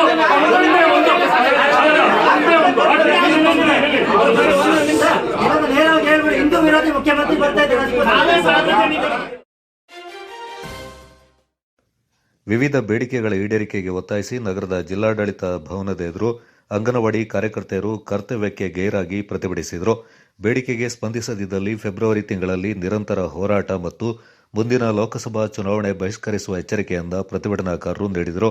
ಜಿಲ್ಲೆಯ ವಿವಿಧ ಕಡೆಗಳಿಂದ 600ಕ್ಕೂ ಹೆಚ್ಚು ಅಂಗನವಾಡಿ ಕಾರ್ಯಕರ್ತೆಯರು ಪಾಲ್ಗೊಂಡು ರಾಜ್ಯ ಹಾಗೂ ಕೇಂದ್ರ ಸರ್ಕಾರದ ವಿರುದ್ಧ ಘೋಷಣೆಗಳನ್ನು ಕೂಗಿ ಆಕ್ರೋಶ ವ್ಯಕ್ತಪಡಿಸಿದರು. ಅಂಗನವಾಡಿ ಮಕ್ಕಳಿಗೆ ಪೂರಕ ಪೌಷ್ಟಿಕಾಹಾರ, ಕಾರ್ಯಕರ್ತೆಯರಿಗೆ ಕನಿಷ್ಠ ವೇತನ, ನಿವೃತ್ತಿಯಾದವರಿಗೆ ಪಿಂಚಣಿ ನೀಡುವುದು ಸೇರಿದಂತೆ ಹಲವು ಬೇಡಿಕೆಗಳನ್ನು ಮುಂದಿಟ್ಟ ಕಾರ್ಯಕರ್ತೆಯರು ವೃತ್ತಿಯಲ್ಲಿನ ಒತ್ತಡ ಪರಿಸ್ಥಿತಿಯನ್ನು ಹೊರಹಾಕಿದ್ರು. ಸಿಐಟಿಯು ಸಂಯೋಜಿತ ಅಂಗನವಾಡಿ ನೌಕರರ ಸಂಘದಿಂದ ನಡೆದ ಪ್ರತಿಭಟನೆಯಲ್ಲಿ ಕಳೆದ ಹಲವು ವರ್ಷಗಳಿಂದ ದುಡಿತಾ ಇರುವ ಅಂಗನವಾಡಿ ಕಾರ್ಯಕರ್ತೆಯರಿಗೆ ಕೇವಲ 11,500 ರೂಪಾಯಿ ಹಾಗೂ ಸಹಾಯಕಿಯರಿಗೆ 6,500 ರೂಪಾಯಿ ವೇತನ ನೀಡಲಾಗ್ತಾ ಇದೆ. ಆದರೆ ಇಲಾಖೆಯ ಕೆಲಸ ಕಾರ್ಯಗಳಲ್ಲದೆ ಇತರೆ ಕೆಲಸಗಳಾದ ಬಿಎಲ್ಒ ಸರ್ವೆ, ಐಸಿಡಿಎಸ್ ಯೋಜನೆಯೇತರ ಕೆಲಸಗಳಾದ ಭಾಗ್ಯಲಕ್ಷ್ಮಿ, ಮಾತೃವಂದನಾ, ಗೃಹಲಕ್ಷ್ಮಿ ಮುಂತಾದ ಕೆಲಸಗಳಲ್ಲಿ ಅಂಗನವಾಡಿ ನೌಕರರಿಂದ ಬಳಸಿಕೊಳ್ಳಲಾಗ್ತಾ ಇದೆ. ಇದನ್ನು ನಿಲ್ಲಿಸಬೇಕು. ಶಾಲಾ ಪೂರ್ವ ಶಿಕ್ಷಣ ಕಲಿಕೆಗೆ ಅವಕಾಶ ನೀಡಬೇಕು. ಕಾರ್ಯಕರ್ತೆಯರಿಗೆ ಕನಿಷ್ಠ 31,000 ವೇತನ ನೀಡಬೇಕೆಂಬ ಪ್ರಮುಖ ಬೇಡಿಕೆಗಳನ್ನು ಈಡೇರಿಸುವಂತೆ ಪ್ರತಿಭಟನಾ ನಿರತ ಕಾರ್ಯಕರ್ತೆಯರು ಒತ್ತಾಯಿಸಿದರು. ಸರ್, ನಾವು ಬಿಸಿ ಊಟ ಸಂಘಟನೆಯಿಂದ ಮಾತಾಡ್ತಿದ್ದೀವಿ. ನಾವು ಸಂಘಟನೆ ಬಿಸಿ ಊಟದ್ದು ಜಿಲ್ಲಾಧ್ಯಕ್ಷೆಯಾಗಿ ಕೆಲಸ ಮಾಡ್ತಾ ಇದ್ದೀವಿ ಸರ್. ನಮ್ಮದು ಏನು ಅಂತ ಹೇಳಿದರೆ, ಕಳೆದ 21 ವರ್ಷದಿಂದ ನಾವು ಕೆಲಸ ಮಾಡ್ತಾ ಇದ್ದೀವಿ. ಸರ್ಕಾರ ಕೊಡುವ ಕೂಲಿ ಕೇಳಿದರೆ ನಾಚಿಕೆ ಆಗಬೇಕು. ಆ ಸರ್ಕಾರಕ್ಕೆ ಇಷ್ಟೂ ಒಂದು ಗೊತ್ತಾಗ್ತಿಲ್ವ, ಹೆಣ್ಣು ಮಕ್ಕಳನ್ನ ಎಷ್ಟು ಶೋಷಣೆ ಮಾಡ್ತಾರೆ. ಕೊಡೋದು 650ರಿಂದ ಈಗ 3,700 ಮಾಡಿದ್ದಾರೆ ಸರ್. ಆದರೂ ಈ 3,000 ಸರಿಯಾಗಿ ವೇತನ ಬರ್ತಾ ಇಲ್ಲ. ಈಗ ನೋಡಿದರೆ 3 ತಿಂಗಳಿಂದ ವೇತನ ಇಲ್ಲ. ದುಡಿಸ್ತಾರೆ, ಬಿಸಿ ಊಟದವ್ರನ್ನ ದುಡಿಸ್ತಾರೆ, ಹೆಚ್ಚೆಚ್ಚು ಜವಾಬ್ದಾರಿ ಕೊಡ್ತಾರೆ ಸರ್. ನಾವು ಏನು ಮಾಡಬೇಕು, ಯಾರನ್ನ ಕೇಳಬೇಕು? ಸಂಬಂಧಪಟ್ಟ ಅಧಿಕಾರನ ಕೇಳಿದರೆ ಸರ್ಕಾರನೇ ಹಣ ಹಾಕ್ತಿಲ್ಲಮ್ಮ, ನಾವು ಎಲ್ಲಿಂದ ಹಾಕ್ಲಿ ಅಂತ ಕೇಳ್ತಾರೆ. ಆಗ ಇಂಥ ಸರ್ಕಾರಕ್ಕೆ ನಾವು ಏನು ಹೇಳ್ಬೇಕು ಸರ್? ಯಾವ ಸರ್ಕಾರ ಬಂದರೂ ಒಂದೇ ಸಾರಿ ಬಿಸಿ ಊಟದವ್ರನ್ನ ಕಡೆಗಣಿಸ್ತಾ ಇದ್ದಾರೆ. ಹಾಗಾಗಿ ನಾವು ಈಗ ಬಿಸಿ ಊಟದ ಮಹಿಳೆಯರೆಲ್ಲ ಬೀದಿಗೆ ಬಿದ್ದಿದ್ದೀವಿ. ನಾವು ಹೋರಾಟ ಮಾಡ್ತಿದ್ದೀವಿ. ಈ ಹೋರಾಟಕ್ಕೆ ಏನಾದರೂ ಫಲ ಕೊಡ್ತಾರೆ? ಏನಿಲ್ಲ. ಎಲ್ಲ ಜಾಗ ಬೆಂಗಳೂರು ಆಯಿತು, ಪ್ರತಿಯೊಂದು ಜಾಗದಲ್ಲಿ ನಾವು ಹೋರಾಟ ಮಾಡ್ತಾ ಇದ್ದೀವಿ ಸರ್. ಆದರೂ ನೋಡಿ, ನಾವು ಈಗ ಸರ್ಕಾರಿ ಶಾಲೆಗಳಲ್ಲಿ ಅದೆಷ್ಟೋ ಮಕ್ಕಳ ಹಾಜರಾತಿ ಹೆಚ್ಚಲಾಗಿದೆ. ಯಾಕಂತ ಹೇಳಿದರೆ ನಾವು ಬಿಸಿ ಊಟ ಅವ್ರು ಕೊಡೋದ್ರಿಂದ. ಆದರೆ ನಮ್ಮ ಶ್ರಮ ಈ ಸರ್ಕಾರಕ್ಕೆ ಗೊತ್ತಾಗ್ತಾ ಇಲ್ಲ ಸರ್. ಸೋಮವಾರಪೇಟೆ ತಾಲೂಕು ಅಂಗನವಾಡಿ ನೌಕರರ ಸಂಘದ ಅಧ್ಯಕ್ಷೆ ಎಂಬಿ ಜಮುನಾ ಮಾತನಾಡಿ, ಕನಿಷ್ಠ ವೇತನ, ಪಿಂಚಣಿ ಸೌಲಭ್ಯ ಸೇರಿದಂತೆ ನಮ್ಮ ಪ್ರಾಮಾಣಿಕ ಬೇಡಿಕೆಗಳನ್ನು ಸರ್ಕಾರ ಈಡೇರಿಸಬೇಕು. ಅತ್ಯಲ್ಪ ಗೌರವಧನದಿಂದ ಜೀವನ ನಿರ್ವಹಣೆ ಕಷ್ಟ ಸಾಧ್ಯವಾಗಿದೆ. ವಿವಿಧ ಯೋಜನೆ ಅನುಷ್ಠಾನಕ್ಕಾಗಿ ನೀಡಿರುವ ಮೊಬೈಲ್ಗಳು ಸಮರ್ಪಕವಾಗಿ ಕೆಲಸ ಮಾಡ್ತಾ ಇಲ್ಲ. ಅದರ ರಿಪೇರಿ ಕೆಲಸವು ನಮ್ಮ ಸಂಬಳದಿಂದ ಮಾಡಬೇಕಾಗಿದೆ. ನಮ್ಮ ಬೇಡಿಕೆ ಈಡೇರಿಸದಿದ್ದಲ್ಲಿ ಫೆಬ್ರವರಿಯಿಂದ 1 ತಿಂಗಳು ಕೆಲಸ ಸ್ಥಗಿತಗೊಳಿಸಿ ನಿರಂತರ ಹೋರಾಟ ಮತ್ತು ಲೋಕಸಭಾ ಚುನಾವಣೆಯಿಂದ ಬಹಿಷ್ಕಾರ ಮಾಡಲಾಗುವುದೆಂದು ಎಚ್ಚರಿಕೆ ನೀಡಿದರು. ನಮ್ಮ ಅಂಗನವಾಡಿಯವರ ಬೇಡಿಕೆ ಮೊದಲನೇದಾಗಿ ನಮಗೆ ಕನಿಷ್ಠ ವೇತನ ಜಾರಿಗೊಳಿಸಬೇಕು. ಈ ಗೌರವಧನವನ್ನು ತಗೊಳ್ಳೋಕ್ಕೆ ನಾವು ತಯಾರಿಲ್ಲ. ಹೆಚ್ಚು ಕೆಲಸದ ಒತ್ತಡಗಳಿರೋದ್ರಿಂದ ಯಾವುದೇ ಸರ್ಕಾರ ಬಂದರೂ ನಮಗೆ ಒಂದು ಕನಿಷ್ಠ ವೇತನ ಅಂತ ಹೇಳಿ ನಿಗದಿಗೊಳಿಸಲಿಲ್ಲ. ಕೆಲಸ ತುಂಬ ಇದೆ, ಆದರೆ ನಮಗೆ ಕೊಡೋತಕ್ಕಂಥ ಗೌರವಧನ ಅತ್ಯಲ್ಪ ಮೊತ್ತದಲ್ಲಿದೆ. ಒಬ್ಬ ಕಾರ್ಯಕರ್ತೆಯ ಸಂಸಾರದ ಜವಾಬ್ದಾರಿ ನಿಭಾಯಿಸೋಕ್ಕೆ ನಮಗೆ ಈ 11,500 ಆಗ್ತಾ ಇಲ್ಲ. ನಮ್ಮ ಮಕ್ಕಳ ಒಂದು ಉನ್ನತ ಮಟ್ಟದ ಒಂದು ಎಜುಕೇಷನ್ ಕೊಡಿಸ್ತೀವಿ ಅಂದರೂ ನಾವು ತಡವರಿಸಬೇಕಾಗತ್ತೆ. ಎಲ್ಲ ಕಾರ್ಯಕರ್ತೆಯರು BP ಶುಗರಿಂದ ನರಳುತ್ತಿದ್ದು ಆ ಒಂದು ಮಾತ್ರೆಗಳನ್ನು ತಗೋಬೇಕಾದ್ರೆ ಅವರಿಗೆ ಕಷ್ಟವಾಗಿದೆ. ನಮಗೊಂದು ಪೋಷಣೆ ಆ್ಯಪ್ ಅಂತ ಒಂದು ಮೊಬೈಲ್ ಕೊಟ್ಟಿದ್ದಾರೆ ಕೇಂದ್ರ ಸರ್ಕಾರ. ಆ ಮೊಬೈಲ್ಗಳು ಸರಿಯಾದ ರೀತಿಯಲ್ಲಿ ನಮಗೆ ವರ್ಕ್ ಮಾಡೋಕ್ಕೆ ಆಗ್ತಾ ಇಲ್ಲ. ಒಂದೋ ನಮ್ಮನ್ನು ದಾಖಲಾತಿಯಲ್ಲಿ ನಿರ್ವಹಣೆ ಮಾಡೋಕ್ಕೆ ದಾಖಲಾತಿಗಳನ್ನು ಒದಗಿಸ್ಕೊಡ್ಲಿ, ಇಲ್ಲ ಆ ಮೊಬೈಲ್ಗಳನ್ನ ವಾಪಸ್ ಪಡೆದು ನಮಗೆ ಉತ್ತಮ ಗುಣಮಟ್ಟದ ಮೊಬೈಲ್ಗಳನ್ನು ಕೊಡಲಿ. ಆ ಮೊಬೈಲಿಗೆ ಕರೆನ್ಸಿ ಇಲ್ಲ, ಅದರ ರಿಪೇರಿ ಚಾರ್ಜನ್ನು ನಮ್ಮ ಕಾರ್ಯಕರ್ತೆಯರ ಗೌರವಧನದಲ್ಲೇ ನಾವು ಖರ್ಚು ಮಾಡ್ತಾ ಬರ್ತಾ ಇದ್ದೀವಿ.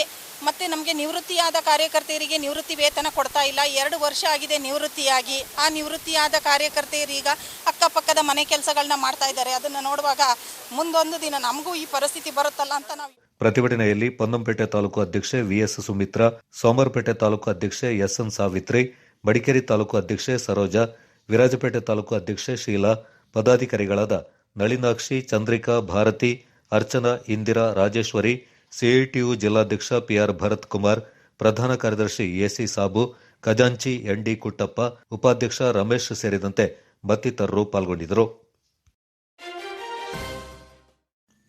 ರಾಜ್ಯದ ಮುಖ್ಯಮಂತ್ರಿಗಳಾದ ಸಿದ್ದರಾಮಯ್ಯ ಅವರು ಗುರುವಾರ ಬೆಳಿಗ್ಗೆ 10 ಗಂಟೆಗೆ ವಿರಾಜಪೇಟೆಗೆ ಆಗಮಿಸಲಿದ್ದು, ವಿರಾಜಪೇಟೆ ಸಂತ ಅನ್ನಮ್ಮ ಶಾಲಾ ಮೈದಾನದಲ್ಲಿ ಕಾರ್ಯಕ್ರಮ ನಡೆಯಲಿದೆ. ಈ ಹಿನ್ನೆಲೆಯಲ್ಲಿ ಅವರು ಆಗಮಿಸುವ ಸಂದರ್ಭದಲ್ಲಿ ಕಾನೂನು ಸುವ್ಯವಸ್ಥೆ ಕಾಪಾಡಲು ಮತ್ತು ಕಾರ್ಯಕ್ರಮಕ್ಕೆ ಆಗಮಿಸುವ ವಿರಾಜಪೇಟೆ ಪಂಜರಪೇಟೆಯಿಂದ KSRTC ಬಸ್ ನಿಲ್ದಾಣದ ರಸ್ತೆ, ದೊಡ್ಡಟ್ಟಿ ಚೌಕಿ, ಸಂತ ಅನ್ನಮ್ಮ ಶಾಲೆಯವರೆಗೆ ರಸ್ತೆಯ 2 ಬದಿಗಳಲ್ಲಿ ವಾಹನ ನಿಲುಗಡೆಗೆ ಅವಕಾಶವಿಲ್ಲ ಮತ್ತು ಮುಖ್ಯಮಂತ್ರಿಗಳು ಕಾರ್ಯಕ್ರಮ ಮುಗಿಸಿ ದೊಡ್ಡಟ್ಟಿ ಚೌಕಿ ಮೂರ್ನಾಡು ರಸ್ತೆ ಮೂಲಕ ಮಡಿಕೇರಿಗೆ ತೆರಳುವ ಸಂದರ್ಭದಲ್ಲಿ ಅವರು ಸಂಚರಿಸುವ ರಸ್ತೆಯ 2 ಭಾಗದಲ್ಲಿ ವಾಹನ ನಿಲುಗಡೆಗೆ ಅವಕಾಶವಿರುವುದಿಲ್ಲ ಎಂದು ಪೊಲೀಸ್ ವೃತ್ತ ನಿರೀಕ್ಷಕ ಶಿವರುದ್ರಪ್ಪ ಮಾಹಿತಿ ನೀಡಿದ್ದಾರೆ. ಕಾರ್ಯಕ್ರಮಕ್ಕೆ ಆಗಮಿಸುವ ಖಾಸಗಿ ವಾಹನ ನಿಲುಗಡೆಗೆ ಪ್ರತ್ಯೇಕ ವ್ಯವಸ್ಥೆ ಮಾಡಲಾಗಿದೆ ಮತ್ತು ನಗರ ಪ್ರದೇಶಗಳಲ್ಲಿ ಸಮಯಕ್ಕೆ ತಕ್ಕಂತೆ ಕೆಲವು ಮಾರ್ಗಗಳನ್ನು ಪರ್ಯಾಯ ಅನುಸರಿಸಬೇಕು. ಕಾರ್ಯಕ್ರಮದ ಯಶಸ್ಸಿಗೆ ಎಲ್ಲರೂ ಸಹಕರಿಸಬೇಕೆಂದು ವಿರಾಜಪೇಟೆ ನಗರ ಠಾಣೆಯಲ್ಲಿ ನಡೆದ ಸಭೆಯಲ್ಲಿ ಮಾಹಿತಿಯನ್ನ ನೀಡಿದರು. ನಗರ ಠಾಣಾಧಿಕಾರಿ Ravindra, police sub inspector Ganapathi ಹಾಗೂ ವಿರಾಜಪೇಟೆ ನಗರದ ವಿವಿಧ ಸಂಘದ ಸದಸ್ಯರು ಪಾಲ್ಗೊಂಡಿದ್ದರು.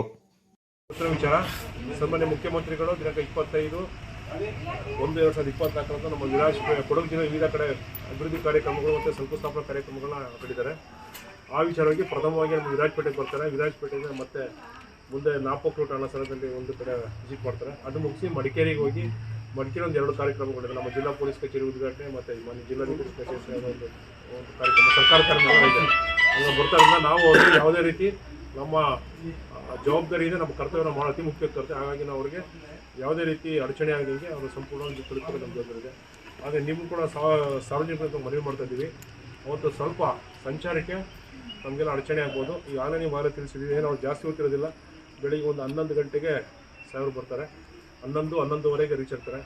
11:15 ಮುಂದೆ ಎನ್ ರೂಟಲ್ಲಿ ನಮಗೆ ಬರ್ತಾರೆ. ಬಂದು ನಮ್ಮ ದೊಡ್ಡ ಚೌಕಿ ಮುಖಾಂತರ ಸೆಂಟ್ ಆನ್ಸ್ ಬರ್ತಾರೆ. ಅರೌಂಡ್ ಮಧ್ಯಾಹ್ನ 1:15 ಅಷ್ಟೊತ್ತಿಗೆ ಕಾರ್ಯಕ್ರಮ ಮುಗಿದಿದೆ. ನಾವು ಪಾರ್ಟಿ ಕಾರ್ಯಕರ್ತರೆಲ್ಲ ಕೂತ್ಕೊಳ್ಳಿ, ದಯವಿಟ್ಟು ಕೂತ್ಕೊಳ್ಳಿ, ಅದನ್ನ ಹೇಳಬೇಡಿ. ನಾವು ಸಾರ್ವಜನಿಕ ನಮ್ಗೆ ಕರೆಸ್ಬೇಕು. ಪಾರ್ಟಿ ಕಾರ್ಯಕ್ರಮ ನಿಮ್ಗೆ ಕರೆಸಿಲ್ಲ ಇಲ್ಲಿಗೆ. ನಾವು ಸಾರ್ವಜನಿಕ ಏನೋ ಸಣ್ಣ ಪುಟ್ಟ ಇದೆ, ದಯವಿಟ್ಟು ನಾವು ಹೇಳಿ ನಾವು ನೀವು ಅಟೆಂಡ್ ಮಾಡಿ ಸರಿ ಮಾಡ್ಕೊಡ್ತೀವಿ. ಯಾರು ಉದ್ವೇಗ ಕೊಡೋದು ಬೇಡ, ಆಗಲ್ ಮುಟ್ರು ಈಗಲ್ ಮುಟ್ರು ಸರ್ ಹಂಗೆ ಮಾಡೋದು ಬೇಡ. ಇದನ್ನು ನಮ್ಗೆ ಹೇಳಿ ಅಲ್ಲೇ ನಿಂತ್ಕೊಂಡು ಹೇಳಿ ನಿಮ್ಮ ಸಮಸ್ಯೆ ಸಾಲ್ವ್ ಮಾಡ್ಕೊಡ್ತೀವಿ. ಮತ್ತು ನಿಮ್ಮವರು ಸ್ವಲ್ಪ ದಯವಿಟ್ಟು ಸಾಕಷ್ಟು ನಾವು ಬೇರೆ ಟೈಮಲ್ಲಿ ಯಾರು ನಮಗೆ ತೊಂದರೆ ಕೊಡೋಕೆ ಹೋಗಲ್ಲ. ಈ ಒಂದು ಈಗ ನಿಮ್ಮೂರಿಗೊಬ್ಬರು ಒಂದು ಸರ್ಕಾರದ ಮುಖ್ಯ ಅವರ ನಾಯಕರು ಮುಖ್ಯಮಂತ್ರಿ ಬಂದಾಗ ನಾವು ಗೌರವದಿಂದ ಕಳಿಸ್ಬೇಕಂತ. ನಾಳೆ ಒಂದು ಹೆಚ್ಚು ಕಡಿಮೆ ಆದರೆ ನಿಮ್ಗೆ ಎಷ್ಟು ಹೋಗೋಲ್ಲ, ನಮಗೂ ಅಷ್ಟೇ ಹೋಗೋಲ್ಲ, ನಮಗೂ ಕೂಡ ಇಲಾಖೆಯಿಂದ ಕಷ್ಟ ಆಗುತ್ತೆ.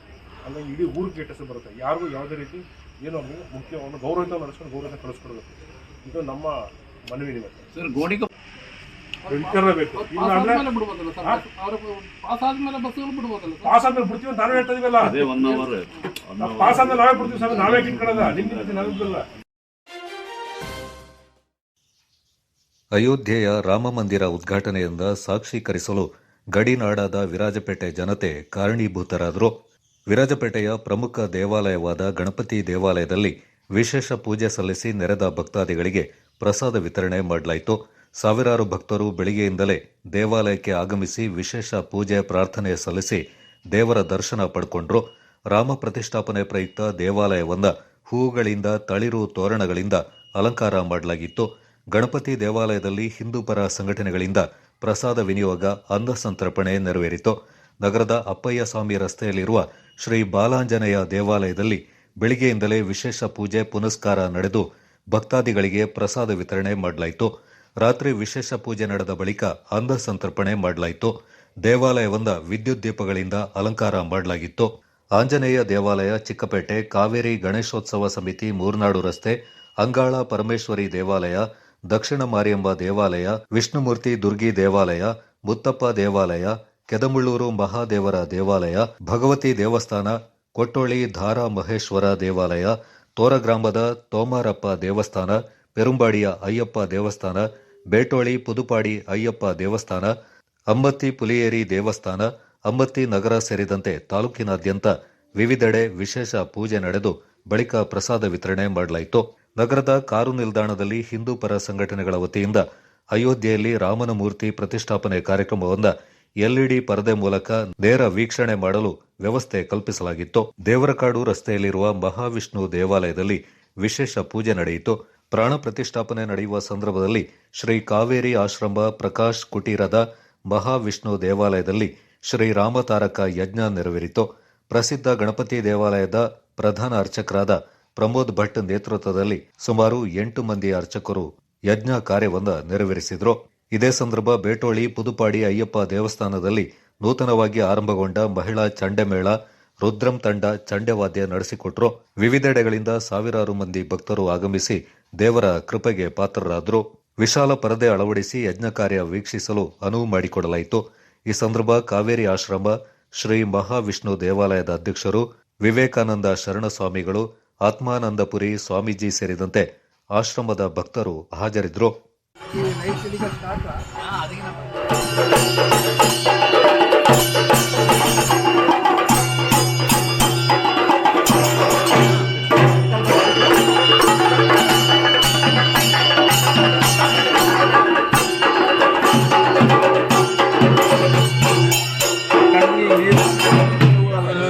गोब्राह्मणेभ्यः शुभमस्तु नित्यं लोकाः समस्ताः।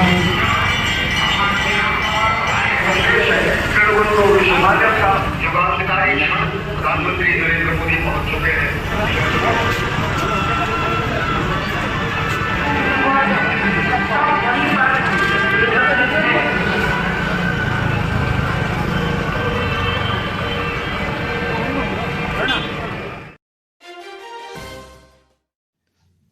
ಮರ್ಕಜ್ ಉಲ್ ಹಿದಾಯ ಸಂಸ್ಥೆ ಅಧೀನದ ಕೊಟ್ಟಮುಡಿಯ ಮರ್ಕಜ್ ಹಿದಾಯ ಹಲೀಮ ಅಲ್ ಕಿಂದಿ ಪ್ರಥಮ ದರ್ಜೆ ಕಾಲೇಜಿನ ನೂತನ ಕಟ್ಟಡ ಮತ್ತು ವಿದ್ಯಾರ್ಥಿನಿಯರ ವಸತಿ ನಿಲಯ ಉದ್ಘಾಟನೆ ಕಾರ್ಯಕ್ರಮ ತಾರೀಖು 25ರಂದು ನಡೆಯಲಿದೆ ಎಂದು ಸಂಸ್ಥೆ ನಿರ್ದೇಶಕ ಎಂಎ ಮೊಹಮ್ಮದ್ ಹಾಜಿ ಕುಂಜಿಲಾ ಮಾಹಿತಿ ನೀಡಿದ್ದಾರೆ. ನಗರದಲ್ಲಿ ಸುದ್ದಿಗೋಷ್ಠಿಯಲ್ಲಿ ಮಾತನಾಡಿದ ಅವರು, ಅಂದು ಮಧ್ಯಾಹ್ನ 12 ಗಂಟೆಗೆ ಆಧ್ಯಾತ್ಮಿಕ ನಾಯಕ, ಭಾರತದ ಗ್ರ್ಯಾಂಡ್ ಮುಫ್ತಿಗಳಾದ ಶೇಖ್ ಅಬೂಬಕ್ಕರ್ ಅಹಮದ್ ಸಾನ್ನಿಧ್ಯದಲ್ಲಿ ನಡೆಯಲಿರುವ ಕಾರ್ಯಕ್ರಮದಲ್ಲಿ ಕಾಲೇಜು ಕಟ್ಟಡವೊಂದ ಮುಖ್ಯಮಂತ್ರಿ ಸಿದ್ದರಾಮಯ್ಯ, ವಸತಿ ನಿಲಯವೊಂದ ವಿಧಾನಸಭಾಧ್ಯಕ್ಷ ಯುಟಿ ಖಾದರ್ ಉದ್ಘಾಟಿಸಲಿದ್ದಾರೆ.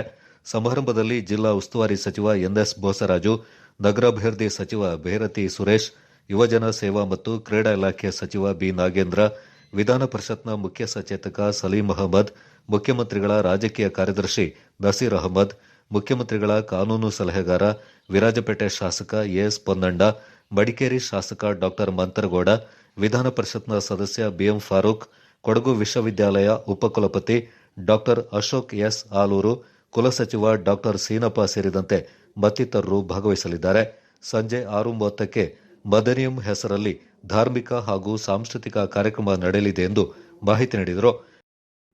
ಕೊಟ್ಟಮುಡಿಯ ಮರ್ಕಜ್ ಹಿದಾಯ ಸಂಸ್ಥೆ ನಿರ್ಮಿಸಲಾಗಿರುವ ಮರ್ಕಜ್ ಹಿದಾಯ ಅಲಿಮಾ ಅಲ್ ಕಿಂದಿ ಪ್ರಥಮ ದರ್ಜೆ ಕಾಲೇಜು ಕಟ್ಟಡ ಹಾಗೂ ಹೆಣ್ಣು ಮಕ್ಕಳ ವಸತಿ ಗೃಹ ಕಟ್ಟಡಗಳ ಉದ್ಘಾಟನೆಯು ಗುರುವಾರ ಮಧ್ಯಾಹ್ನ 12 ಗಂಟೆಗೆ ಭಾರತ ಮುಸಲ್ಮಾನರ ಆಧ್ಯಾತ್ಮಿಕ ನಾಯಕರು, ಭಾರತದ ಗ್ರ್ಯಾಂಡ್ ಮುಫ್ತಿಗಳಾದಂತಹ ಶೇಖ್ ಅಬೂಬಕ್ಕರ್ ಎಪಿ ಉಸ್ತಾದರವರ ದಿವ್ಯ ಸಾನ್ನಿಧ್ಯದಲ್ಲಿ ಕರ್ನಾಟಕದ ಜನಪ್ರಿಯ ಮುಖ್ಯಮಂತ್ರಿ ಶ್ರೀ ಸಿದ್ದರಾಮಯ್ಯನವರು ಪ್ರಥಮ ದರ್ಜೆ ಕಾಲೇಜನ್ನು ಉದ್ಘಾಟನೆ ಮಾಡಿ ಲೋಕಾರ್ಪಣೆ ಅರ್ಪಿಸಲಿದ್ದಾರೆ.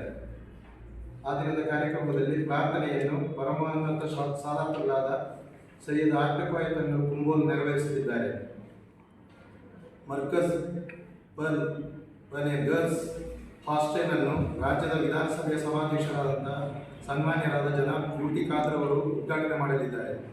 ಸಮಾರಂಭದಲ್ಲಿ ನಮ್ಮ ಜಿಲ್ಲಾ ಉಸ್ತುವಾರಿ ಸಚಿವರಾದ ಬೋಸರಾಜ್ ಅವರು, ನಗರಾಭಿವೃದ್ಧಿ ಸಚಿವರಾದ ಶ್ರೀ ಭೈರತಿ ಸುರೇಶ್, ಯುವಜನ ಮತ್ತು ಕ್ರೀಡಾ ಮತ್ತು ಪರಿಶಿಷ್ಟ ಬುಡಕಟ್ಟು ಪಂಗಡಗಳ ಅಭಿವೃದ್ಧಿ ಸಚಿವರಾದ ಬಿ ನಾಗೇಂದ್ರ, ವಿಧಾನ ಪರಿಷತ್ತಿನ ಮುಖ್ಯ ಸಚೇತಕರಾದ ಶ್ರೀ ಸಲೀಂ ಅಹಮದ್, ಮುಖ್ಯಮಂತ್ರಿಗಳ ರಾಜಕೀಯ ಕಾರ್ಯದರ್ಶಿ ನಜೀರ್ ಅಹಮದ್, ವಿರಾಜಪೇಟೆ ಶಾಸಕರು, ಮುಖ್ಯಮಂತ್ರಿಗಳ ಕಾನೂನು ಸಲಹೆಗಾರರಾದಂತಹ ಎಸ್ ಮನ್ನಣ್ಣನವರು, ಮಡಿಕೇರಿ ವಿಧಾನಸಭಾ ಕ್ಷೇತ್ರದ ಶಾಸಕರಾದಂತಹ ಡಾಕ್ಟರ್ ಮಂತರ್ಗೌಡ. ಗೋಷ್ಠಿಯಲ್ಲಿ ಸಂಸ್ಥೆಯ ಉಪಾಧ್ಯಕ್ಷ ಮೊಹಿದ್ದೀನ್ ಕುಟ್ಟಿ ಹಾಜಿ ಕೊಳಕೇರಿ, ಖಜಾಂಚಿ ಕೆಎ ಅಬ್ದುಲ್ಲಾ ಕೊಟ್ಟಮುಡಿ, ಕಾರ್ಯದರ್ಶಿ ಪಿಎ ಯೂಸುಫ್ ಹಾಜಿ, ನಿರ್ದೇಶಕರಾದ ಪಿಎಂ ಲತೀಫ್, ಆಡಳಿತಾಧಿಕಾರಿ ಎಂಬಿ ಹಮೀದ್ ಕಬಡಗೇರಿ ಪಾಲ್ಗೊಂಡಿದ್ದರು. ಹಾ ರಾಜೀವ್, ನೀನಿಲ್ಲಿ ಯಾಕೆ? ನನ್ ಲೋನ್ ಬಗ್ಗೆ ಮೆಂಬರ್ ಜೊತೆ ಹೇಳಿದ್ದೆ. ಅಲ್ಲ, ನಿನ್ಗೆ ಯಾಕೆ ಲೋನು? ನನ್ ಮನೆ ಕೆಲಸ ಆಗ್ತಿರೋದು ಮೆಂಬರ್ ಗೊತ್ತಿಲ್ವಾ? ಪ್ಲಾಸ್ಟರಿಂಗ್, ಎಲೆಕ್ಟ್ರಿಕ್ ಐಟಮ್ಸ್ ನಿಂದ ದೊಡ್ಡ ಅಮೌಂಟ್ ಖರ್ಚಾಯ್ತು. ಸ್ವಲ್ಪ ಹಣ ಬಾಕಿ ಇದೆ. ಸ್ಯಾನಿಟರಿ ಐಟಮ್ಸ್, ಟೈಲ್ಸ್ ತಗೊಳಕ್ಕೆ ಆ ಹಣ ಸಾಲೋದಿಲ್ಲ ಮೆಂಬರ್. ಓ ರಾಜೀವ, ಟೈಲ್ಸ್, ಸ್ಯಾನಿಟರಿ ಐಟಮ್ಸ್ ಖರೀದಿಗೆ ನೀನ್ ಯಾಕೆ ಲೋನ್ ತಗೊಳ್ತಿದ್ಯಾ? ನಿನ್ ಕೈಯಲ್ಲಿ ಸ್ವಲ್ಪ ಹಣ ಉಂಟಲ್ವಾ? ಕೂಡ್ಲೆ ಎಬಿಸಿಗೆ ಹೋಗು, ಅಲ್ಲಿ ಅಮೋಘ ಆಫರ್ ಇದೆ. ABC grand discount sale. ಕೇರಳದಲ್ಲಿ ಹೃದಯ ಬಡಿತ ಹೆಚ್ಚಿಸಿದ ಅತಿ ಕಡಿಮೆ ಬೆಲೆಯ ಅತಿ ದೊಡ್ಡ ಆಫರ್ ಮತ್ತೊಮ್ಮೆ ಗ್ರ್ಯಾಂಡ್ ಡಿಸ್ಕೌಂಟ್ ಸೇಲ್. 37,990 ರೂಪಾಯಿಗೆ ಒಂದು ಮನೆಗೆ ಬೇಕಾದ ಎಲ್ಲ ಟೈಲ್ಸ್ ಗಳು ಲಭ್ಯ. ಒಂದು ಬಾತ್ರೂಮ್ಗೆ ಅವಶ್ಯವಿರುವ ಸ್ಯಾನಿಟರಿ ವೇರ್ ಅಂಡ್ ಫಿಟ್ಟಿಂಗ್ಸ್ 4,300 ರೂಪಾಯಿಗೆ. ಇದಲ್ಲದೆ ಆಕರ್ಷಕವಾದ ಕಾಂಬೋ ಆಫರ್ಗಳು, ಫ್ರೀ ಪರ್ಚೇಸ್ ಆಫರ್ಗಳು. ಅಲ್ಲ, ಈ ಆಫರ್ ನಲ್ಲಿ ಸಿಗೋ ಐಟಮ್ಸ್ ಒಳ್ಳೇದಾಗಿರುತ್ತಾ ಮೆಂಬರ್? ಬೇರೆಯವ್ರದ್ದು ನಂಗೆ ಗೊತ್ತಿಲ್ಲ. ಎಬಿಸಿ ಅವರ ಆಫರ್ ನಲ್ಲಿ ಸಿಗುವ ಐಟಮ್ಗಳು ಬೆಸ್ಟ್ ಕ್ವಾಲಿಟಿ ಆಗಿರುತ್ತೆ. ಈ ಆಫರ್ ಕಣ್ಣೂರ್, ಕಾಸರಗೋಡ್, ಕಾಂಜಂಗಾಡ್ನ ಎಬಿಸಿ ಸೇಲ್ಸ್ ಕಾರ್ಪೊರೇಷನ್ ನಲ್ಲಿ ಲಭ್ಯವಿದೆ. ಭಾರತೀಯ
Shining senses in your life. Desirable designs. Gives you treasured memory. Sharda Jewelers. Very silk.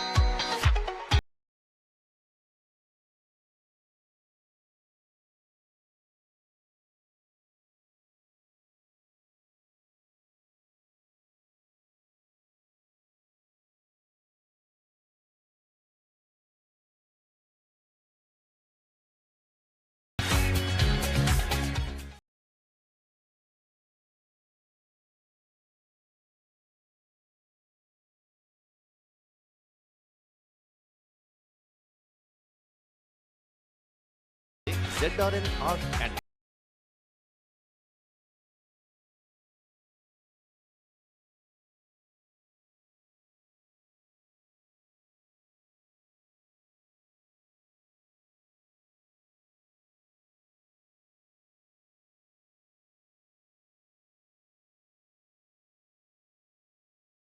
Kaveri Ayodhya ರಾಮಮಂದಿರ ಲೋಕಾರ್ಪಣೆಯ ಹಿನ್ನೆಲೆ ಚಟ್ಟಳ್ಳಿಯ ಶ್ರೀಮಂಗಲ ಭಗವತಿ ದೇವಾಲಯದಲ್ಲಿ ತಕ್ಕ ಮುಖ್ಯಸ್ಥರ ಸಮ್ಮುಖದಲ್ಲಿ ವಿಶೇಷ ಪೂಜೆ ನೆರವೇರಿಸಲಾಯಿತು. ದೇವಾಲಯ ಸಮಿತಿ ಅಧ್ಯಕ್ಷರಾದ ಕ್ಯಾಪ್ಟನ್ ಮುಳ್ಳಂಡ ಪಿ ತಿಮ್ಮಯ್ಯ ಮಾತನಾಡಿ, ಅಯೋಧ್ಯೆಯಲ್ಲಿ ಶ್ರೀರಾಮಲಲ್ಲಾನ ಪ್ರಾಣ ಪ್ರತಿಷ್ಠಾಪನಾ ಕಾರ್ಯದ ಸಮಯದಲ್ಲಿ ಊರಿನವರು ಸೇರಿ ಪೂಜೆಯನ್ನ ಸಲ್ಲಿಸ್ತಾ ಇದ್ದು ಎಲ್ಲರಿಗೂ ಒಳಿತನ್ನ ಮಾಡಲೆಂದು ಬೇಡಿಕೊಂಡರು. ಕಾರ್ಯಕ್ರಮದ ಅಂಗವಾಗಿ ಪ್ರಸಾದ ವಿತರಣೆ ಹಾಗೂ ಅನ್ನದಾನ ನೆರವೇರಿತು.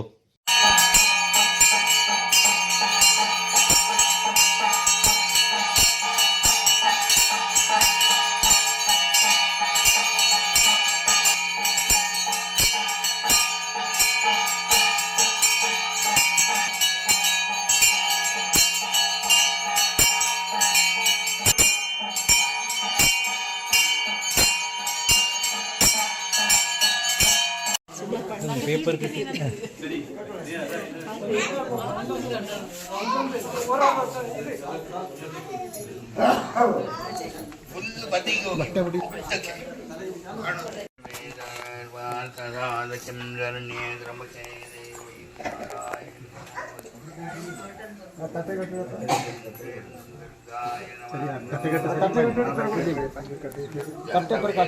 ವಿಶೇಷ ಇಂತಂಡಿ ನಂಗಡ ಶ್ರೀರಾಮ ಅಯೋಧ್ಯೆಯಲ್ಲಿ 500 ಕಾಲತ್ರ ಮಿಂಜ ஏதோ ஒரு ಘಟನೆ ಆಯಿತು. ಆ ಘಟನೆ ಎಲ್ಲ ಸರಿಯಾಯಿತು. ವ್ಯಾಜ್ಯತರ ಮುಖಾಂತರ ಸರಿ ಕಂಡಿತ್ತು. ಹಿಂದುವಕ್ಕೆ ನಲ್ಲೋರು ಇದು ಕೊಡ್ತಿತ್ತು. ಆ ಕೆಲಸತನ ಎಲ್ಲ ಶ್ರದ್ಧಾ ಭಕ್ತಿಯಲ್ಲಿ ಅಯೋಧ್ಯೆಯಲ್ಲಿ ರಾಮಂಡ ಜನ್ಮ ಸ್ಥಾನದಲ್ಲಿ ಆ ದೇವಸ್ಥಾನತನ ಪುನಾದ್ಯ ಜೀರ್ಣೋದ್ಧಾರ ಮಾಡಿತ್ತು. ಇಂಥ ದಿವಸದಲ್ಲಿ ರಾಮಲಲ್ಲನ ಪ್ರತಿಷ್ಠಾಪನೆ.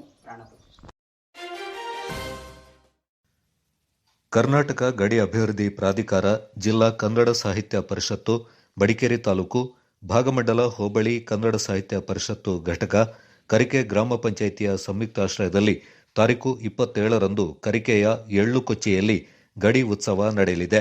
ನಗರದಲ್ಲಿ ಸುದ್ದಿಗೋಷ್ಠಿಯಲ್ಲಿ ಮಾತನಾಡಿದ ಕನ್ನಡ ಸಾಹಿತ್ಯ ಪರಿಷತ್ನ ಗೌರವ ಕಾರ್ಯದರ್ಶಿ ಪುದಿಯನೆರವನ ರೇವತಿ ರಮೇಶ್, ಕರಿಕೆಯ ಎಳ್ಳುಕೊಚ್ಚಿ ಬೇಕಲ್ ಉಗ್ಗಪ್ಪ ನಗರದಲ್ಲಿ ಕಾರ್ಯಕ್ರಮ ನಡೆಯಲಿದೆ. ಗಡಿ ಭಾಗದ ಸಮಸ್ಯೆಗಳ ಬಗ್ಗೆ ಬೆಳಕು ಚೆಲ್ಲಿ ಅದರ ಪರಿಹಾರಕ್ಕೆ ಕಾರ್ಯಕ್ರಮ ವೇದಿಕೆಯಾಗಲಿದೆ ಎಂದು ವಿಶ್ವಾಸ ವ್ಯಕ್ತಪಡಿಸಿದರು. ಹಾಗೂ ಗಡಿ ಸಾಂಸ್ಕೃತಿಕ ಉತ್ಸವ ಆಚರಣೆ ಸಮಿತಿಯಿಂದ ನಾವು ಕರಿಕೆ ಗ್ರಾಮ ಪಂಚಾಯಿತಿ ಆವರಣದಲ್ಲಿ ಗಡಿ ಉತ್ಸವ ಸಾಂಸ್ಕೃತಿಕ ಉತ್ಸವ ಕಾರ್ಯಕ್ರಮವನ್ನು ಆಚರಣೆ ಮಾಡ್ತಾ ಇದ್ದೇವೆ.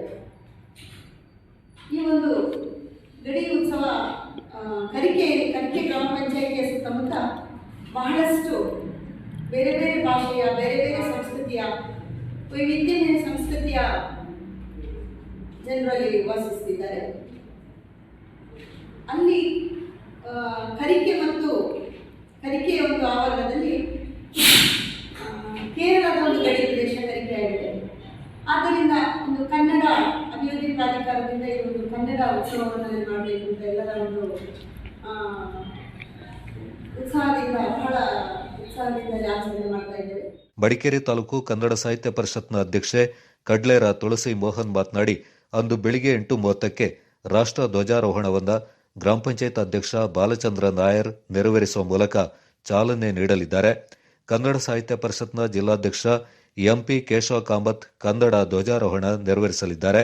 ಬೆಳಿಗ್ಗೆ 8 ಗಂಟೆಗೆ ಕೆಎನ್ಎನ್ಎಂ ಶಾಲೆಯಿಂದ ಎಳ್ಳುಕೊಚ್ಚಿ ತನಕ ಮೆರವಣಿಗೆಯಿಂದ ಕರಿಕೆ ಅಖಿಲ ಹಿಂದೂ ಅಯ್ಯಪ್ಪ ದೇವಾಲಯದ ಗುರುಸ್ವಾಮಿ ಹೊಸಮನೆ ಎಂ ರಾಘವ ಉದ್ಘಾಟಿಸಲಿದ್ದಾರೆ. ಬೆಳಿಗ್ಗೆ 10:30ಕ್ಕೆ ನಡೆಯಲಿರುವ ಸಭಾ ಕಾರ್ಯಕ್ರಮವನ್ನು ಜಿಲ್ಲಾ ಉಸ್ತುವಾರಿ ಸಚಿವರಾದ ಎನ್ಎಸ್ ಬೋಸರಾಜು ಉದ್ಘಾಟಿಸಲಿದ್ದಾರೆ. ಕನ್ನಡ ಸಾಹಿತ್ಯ ಪರಿಷತ್ನ ಮಾಜಿ ಜಿಲ್ಲಾಧ್ಯಕ್ಷ ಟಿಪಿ ರಮೇಶ್ ಪ್ರಾಸ್ತಾವಿಕ ನುಡಿಗಳನ್ನಾಡಲಿದ್ದಾರೆ. ಜಿಲ್ಲಾಧ್ಯಕ್ಷ ಎಂಪಿ ಕೇಶವ ಕಾಮತ್ ಅಧ್ಯಕ್ಷತೆ ವಹಿಸಲಿದ್ದಾರೆ. ಮುಖ್ಯಮಂತ್ರಿಗಳ ಕಾನೂನು ಸಲಹೆಗಾರ ಶಾಸಕ ಎಎಸ್ ಪೊನ್ನಣ್ಣ, ಸಂಸದ ಪ್ರತಾಪ್ ಸಿಂಹ, ಕಾಸರಗೋಡು ಸಂಸದ ರಾಜಮೋಹನ್ ಉಂಡಿತ್ತಾನ್, ವಿಧಾನ ಪರಿಷತ್ನ ಸದಸ್ಯ ಎಂಪಿ ಸುಜಾ ಕುಶಾಲಪ್ಪ, ಜಿಲ್ಲಾಧಿಕಾರಿ ವೆಂಕಟರಾಜ, ಜಿಲ್ಲಾ ಪೊಲೀಸ್ ವರಿಷ್ಠಾಧಿಕಾರಿ ಕೆ ರಾಮರಾಜನ್, ಮಡಿಕೇರಿ ತಹಶೀಲ್ದಾರ್ ಪಿಸಿ ಪ್ರವೀಣ್ ಕುಮಾರ್, ತಾಲೂಕ್ ಪಂಚಾಯತ್ ಕಾರ್ಯನಿರ್ವಹಣಾಧಿಕಾರಿ ಶೇಖರ್, ಕನ್ನಡ ಮತ್ತು ಸಂಸ್ಕೃತಿ ಇಲಾಖೆ ಸಹ ನಿರ್ದೇಶಕ ಚಿನ್ನಸ್ವಾಮಿ ಪಾಲ್ಗೊಳ್ಳಲಿದ್ದು, field marshal Cariappa college Kannada ಪ್ರಾಧ್ಯಾಪಕ ಡಾ ಕೆಎನ್ ಮುಸ್ತಫಾ ಮುಖ್ಯ ಭಾಷಣ ಮಾಡಲಿದ್ದಾರೆಂದು ವಿವರಿಸಿದರು. ಮಧ್ಯಾಹ್ನ 1 ಗಂಟೆಯಿಂದ 2 ಗಂಟೆವರೆಗೆ ಗೀತಗಾಯನ, ಮಧ್ಯಾಹ್ನ 2:30ಕ್ಕೆ ಕರಿಕೆ ಗ್ರಾಮ ಎದುರಿಸುತ್ತಿರುವ ಸಮಸ್ಯೆಗಳು ಮತ್ತು ಪರಿಹಾರ ವಿಚಾರದಲ್ಲಿ ಪ್ರಗತಿಪರ ಚಿಂತಕ ಬೇಕಲ್ ರಮಾನಾಥ್ ವಿಷಯ ಮಂಡಿಸಲಿದ್ದು, ಭಾಗಮಂಡಲ ಹೋಬಳಿ ಕನ್ನಡ ಸಾಹಿತ್ಯ ಪರಿಷತ್ನ ಅಧ್ಯಕ್ಷ ಸುನಿಲ್ ಜೆ ಪತ್ರಾವ್ ಅಧ್ಯಕ್ಷತೆ ವಹಿಸಲಿದ್ದಾರೆ. ಮಧ್ಯಾಹ್ನ 3:15ಕ್ಕೆ ಗಡಿನಾಡಿನಲ್ಲಿ ಕನ್ನಡ ಭಾಷೆ, ಸಾಹಿತ್ಯ ಮತ್ತು ಸಂಸ್ಕೃತಿ ವಿಷಯದಲ್ಲಿ ಉಪನ್ಯಾಸಕಿ ಕೆ ಜಯಲಕ್ಷ್ಮಿ ವಿಚಾರ ಮಂಡನೆ ಮಾಡಲಿದ್ದಾರೆ. ಜಿಲ್ಲಾ ಪಂಚಾಯತ್ನ ಮಾಜಿ ಸದಸ್ಯೆ ಹೊಸಮನೆ ಕವಿತಾ ಪ್ರಭಾಕರ್ ಅಧ್ಯಕ್ಷತೆ ವಹಿಸಲಿದ್ದಾರೆಂದು ತುಳಸಿ ಮೋಹನ್ ತಿಳಿಸಿದರು. ಅಪರಾಹ್ನ 4 ಗಂಟೆಗೆ ಕನ್ನಡ ಸಾಹಿತ್ಯ ಪರಿಷತ್ ಅಧ್ಯಕ್ಷತೆಯಲ್ಲಿ ಗಡಿಭಾಗದ ಸಮಸ್ಯೆಗಳ ಕುರಿತು ನಿರ್ಣಯ ಮಂಡನೆ ಆಗಲಿದೆ. 4:15ಕ್ಕೆ ವಿವಿಧ ಕ್ಷೇತ್ರದಲ್ಲಿ ಸಾಧನೆ ಮಾಡಿದ ಸಾಧಕರನ್ನ ಪೊಲೀಸ್ ವೃತ್ತ ನಿರೀಕ್ಷಕ ಅನೂಪ್ ಮಾದಪ್ಪ ಸನ್ಮಾನಿಸಲಿದ್ದಾರೆ. 5 ಗಂಟೆಗೆ ಸಮಾರೋಪ ಸಮಾರಂಭ ನಡೆಯಲಿದ್ದು, ಮುಖ್ಯ ಅತಿಥಿಯಾಗಿ ಮಡಿಕೇರಿ ಶಾಸಕ ಡಾ ಮಂತ್ರಗೌಡ ಸೇರಿದಂತೆ ಗಣ್ಯರು ಪಾಲ್ಗೊಳ್ಳಲಿದ್ದಾರೆ. ಸಂಜೆ 6 ಗಂಟೆಯಿಂದ ಸಾಂಸ್ಕೃತಿಕ ಕಾರ್ಯಕ್ರಮಗಳು ನಡೆಯಲಿವೆ ಎಂದರು. ಗಡಿ ಉತ್ಸವ ಆಚರಣಾ ಸಮಿತಿ ಹಾಗೂ ಗ್ರಾಮ ಪಂಚಾಯತ್ ಅಧ್ಯಕ್ಷ ಬಾಲಚಂದ್ರ ನಾಯರ್ ಮಾತನಾಡಿ, ಕರಿಕೆ ಗ್ರಾಮ ಹಲವು ಸೌಲಭ್ಯಗಳಿಂದ ವಂಚಿತವಾಗಿದೆ. ಅಭಿವೃದ್ಧಿ ಕೆಲಸಗಳು ಇನ್ನಷ್ಟು ನಡೆಯಬೇಕಿದೆ. ಈ ಕಾರ್ಯಕ್ರಮದಿಂದ ಸಮಸ್ಯೆ ಬಗೆಹರಿಯುವ ವಿಶ್ವಾಸವಿದೆ ಎಂದರು. ಕಾರ್ಯಕ್ರಮದ ಅಧ್ಯಕ್ಷತೆಯನ್ನ ಕೊಡಗು ಜಿಲ್ಲಾ ಕನ್ನಡ ಸಾಹಿತ್ಯ ಪರಿಷತ್ನ ಅಧ್ಯಕ್ಷರು ಶ್ರೀ ಎಂ.ಪಿ. ಕೇಶವ ಕಾಮತ್ ಅವರು ನಡೆಸಿಕೊಡ್ತಾರೆ.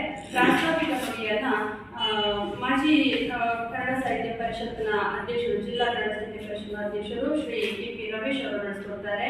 ಉದ್ಘಾಟನೆಯನ್ನ ಶ್ರೀ ಎನ್.ಎಸ್. ಬೋಸರಾಜು, ಮಾನ್ಯ ಸಣ್ಣ ನೀರಾವರಿ ಸಚಿವರು ಹಾಗೂ ಕೊಡಗು ಜಿಲ್ಲಾ ಉಸ್ತುವಾರಿ ಸಚಿವರು ಇವರು ನಡೆಸಿಕೊಡಲಿದ್ದಾರೆ. ಮುಖ್ಯ ಅತಿಥಿಗಳಾಗಿ ಶ್ರೀ ಎಸ್. ಪೊನ್ನಣ್ಣ, ಮುಖ್ಯಮಂತ್ರಿಗಳ ಕಾನೂನು ಸಲಹೆಗಾರರು ಹಾಗೂ ಮಾನ್ಯ ಶಾಸಕರು, ವಿರಾಜಪೇಟೆ ಕ್ಷೇತ್ರ ವಿಧಾನಸಭಾ ಕ್ಷೇತ್ರ ಇವರು ಮುಖ್ಯ ಅತಿಥಿಗಳಾಗಿ ಭಾಗವಹಿಸ್ತಾರೆ. ಶ್ರೀ ಪ್ರತಾಪ್ ಸಿಂಹ, ಮಾನ್ಯ ಸಂಸದರು, ಮೈಸೂರು ಕೊಡಗು ಲೋಕಸಭಾ ಕ್ಷೇತ್ರ ಇವರು ಹಾಜರಿರ್ತಾರೆ. ರಾಜಮೋಹನ್ ಉನ್ನಿತಾನ್, ಮಾನ್ಯ ಸಂಸದರು ಇವರು ಕೂಡ ಭಾಗವಹಿಸ್ತಾರೆ. ಶ್ರೀ ಸುಜಾತ ಶಾಲಪ್ಪ, ಮಾನ್ಯ ವಿಧಾನ ಪರಿಷತ್ ಸದಸ್ಯರು ಇವರು ಭಾಗವಹಿಸ್ತಾರೆ. ಶ್ರೀ ವೆಂಕಟರಾಜು, ಮಾನ್ಯ ಜಿಲ್ಲಾಧಿಕಾರಿಗಳು ಇವರು ಭಾಗವಹಿಸ್ತಾರೆ. ವರ್ಣಿತ್ ನೆಗ್ಗಿ, ಮುಖ್ಯ ಪೊಲೀಸ್ ವರಿಷ್ಠಾಧಿಕಾರಿಗಳು ಇವರು ಭಾಗವಹಿಸ್ತಾರೆ. ರಾಮರಾಜನ್ ಇವರು ಕೂಡ ಭಾಗವಹಿಸ್ತಾರೆ. ಪಿ.ಸಿ. ಪ್ರವೀಣ್ ಕುಮಾರ್, ಮಾನ್ಯ ತಹಶೀಲ್ದಾರರು, ಮಡಿಕೇರಿ ತಹಶೀಲ್ದಾರರು ಇವರು ಭಾಗವಹಿಸ್ತಾರೆ. ಶ್ರೀ ಶೇಖರ್, ಕಾರ್ಯನಿರ್ವಹಣಾಧಿಕಾರಿಗಳು, ಮಡಿಕೇರಿ ತಾಲೂಕು ಪಂಚಾಯತ್. ಶ್ರೀ ಚಿನ್ನಸ್ವಾಮಿ, ವಾರ್ತಾಧಿಕಾರಿಗಳು ಇವರೆಲ್ಲರೂ ಕೂಡ ಮುಖ್ಯ ಅತಿಥಿಗಳಾಗಿ ಈ ಒಂದು ಉದ್ಘಾಟನಾ ಸಮಾರಂಭದಲ್ಲಿ ಭಾಗವಹಿಸ್ತಾರೆ. ಗೋಷ್ಠಿಯಲ್ಲಿ ಗಡಿ ಉತ್ಸವ ಆಚರಣಾ ಸಮಿತಿ ಪ್ರಧಾನ ಕಾರ್ಯದರ್ಶಿ ಬೇಕಲ್ ರಮಾನಾಥ್, ಪ್ರಚಾರ ಸಮಿತಿ ಅಧ್ಯಕ್ಷ ಹರಿಪ್ರಸಾದ್ ಪಾಲ್ಗೊಂಡಿದ್ದರು.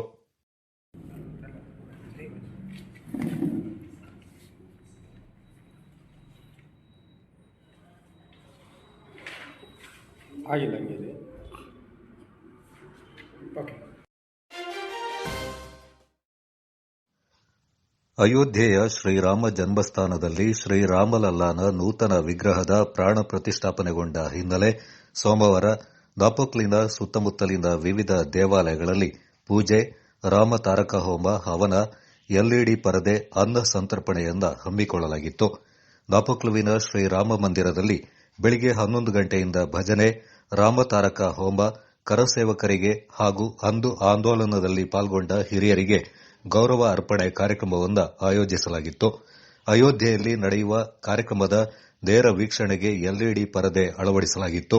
500ಕ್ಕೂ ಅಧಿಕ ಭಕ್ತರು ಭಜನೆ, ರಾಮತಾರಕ ಮಂತ್ರವನ್ನು ಪಠಿಸಿದರು.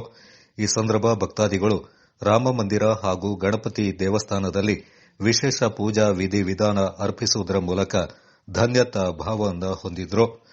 ಹೋಮ, ಮಹಾಪೂಜೆ, ಭಕ್ತಾದಿಗಳಿಗೆ ತೀರ್ಥಪ್ರಸಾದ ವಿತರಣೆಯ ಬಳಿಕ ಅನ್ನ ಸಂತರ್ಪಣೆಯನ್ನು ನೆರವೇರಿಸಲಾಯಿತು. ಮೂರ್ನಾಡಿನ ವಿವೇಕ ಜಾಗೃತಿ ಬಳಗದ ವತಿಯಿಂದ ಧಾರ್ಮಿಕ ಪುಸ್ತಕ ಮಾರಾಟ ಕಾರ್ಯಕ್ರಮವನ್ನು ಹಮ್ಮಿಕೊಳ್ಳಲಾಗಿತ್ತು.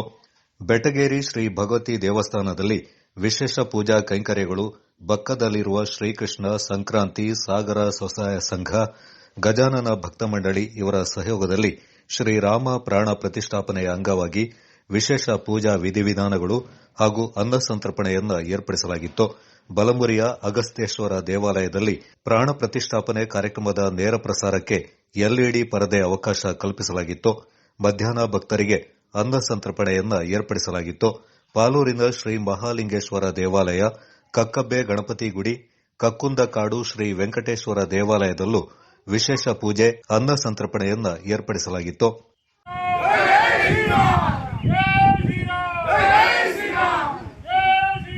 ಜೈ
ಅಯೋಧ್ಯೆಯಲ್ಲಿ ಬಾಲರಾಮನ ಪ್ರತಿಷ್ಠೆಯ ಉದ್ದೇಶದಿಂದ ನಾವು ಈ ನಾಪೋಕ್ಲು ಕ್ಷೇತ್ರದಲ್ಲಿ ರಾಮ ಮಂದಿರದಲ್ಲಿ ರಾಮನಿಗಾಗಿ ಭಜನಾ ಕಾರ್ಯಕ್ರಮ ಹಾಗೆ ತಾರಕ ಹೋಮ, ಅದರ ಬಳಿಕ ರಾಮನಿಗೆ ಮಹಾಪೂಜೆ ನಡೆಸಿ ಬಂದಂತಹ ಭಕ್ತಾದಿಗಳಿಗೆ ಅನ್ನದಾನದ ಮೂಲಕ ಸತ್ಕಾರ ಮಾಡ್ತಾ ಇದ್ದೇವೆ.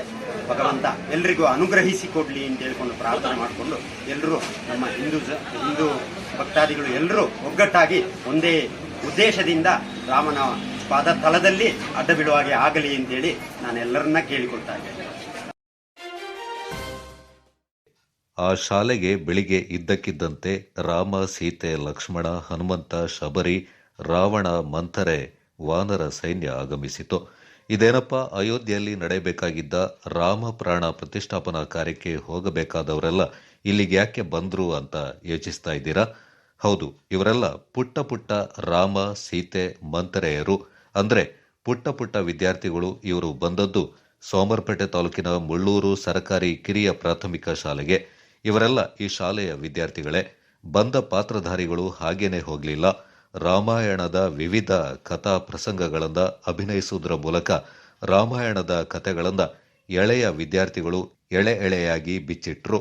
ಈ ರೀತಿ ಈ ದಿನಕ್ಕೆ ಅರ್ಥ ಬರುವಂತೆ ಕಾರ್ಯಕ್ರಮವನ್ನು ಆಯೋಜಿಸಿದವರು ಸದರಿ ಶಾಲೆಯ ಮುಖ್ಯೋಪಾಧ್ಯಾಯರಾದ ಸತೀಶ್ CS.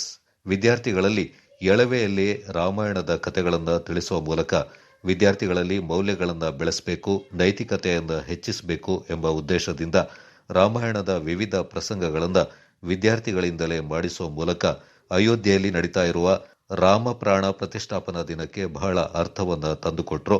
ವಿದ್ಯಾರ್ಥಿಗಳು ಕೂಡ ಅಷ್ಟೇ ಆಸಕ್ತಿಯಿಂದ ವಿವಿಧ ವೇಷಭೂಷಣಗಳಿಂದ ಸಾಂಪ್ರದಾಯಿಕ ಉಡುಗೆಯನ್ನು ತೊಟ್ಟು ರಾಮಾಯಣದ ವಿವಿಧ ಪಾತ್ರಗಳಲ್ಲಿ ಮಿಂಚಿದ್ರು.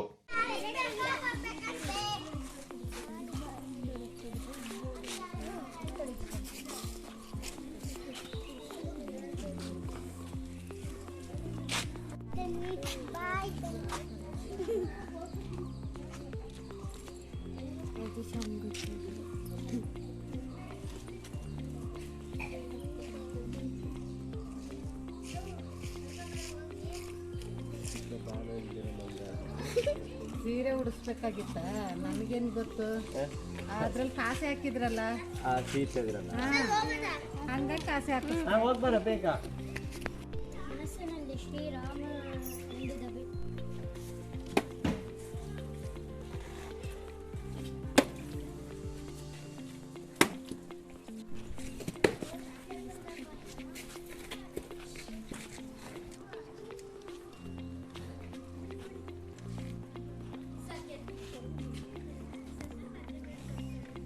ತವಕದಿಂದ ಉಸಿರನ್ನು ಹಿಡಿದು ನಿಂತಿರುವೆನು.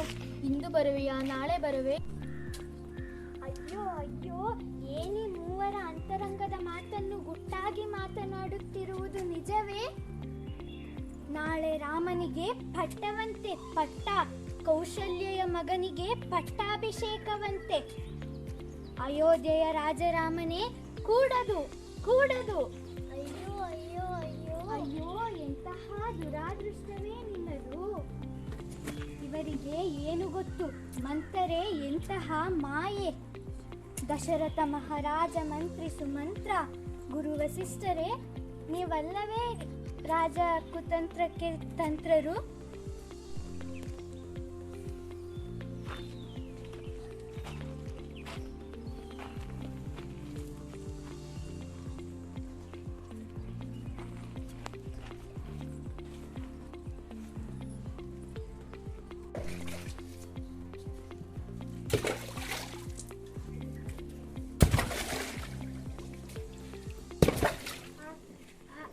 ಹಾಕಿದ ಕಲ್ಲುಗಳೆಲ್ಲ ಮುಳುಗುತ್ತಿದ್ದೇವೆ.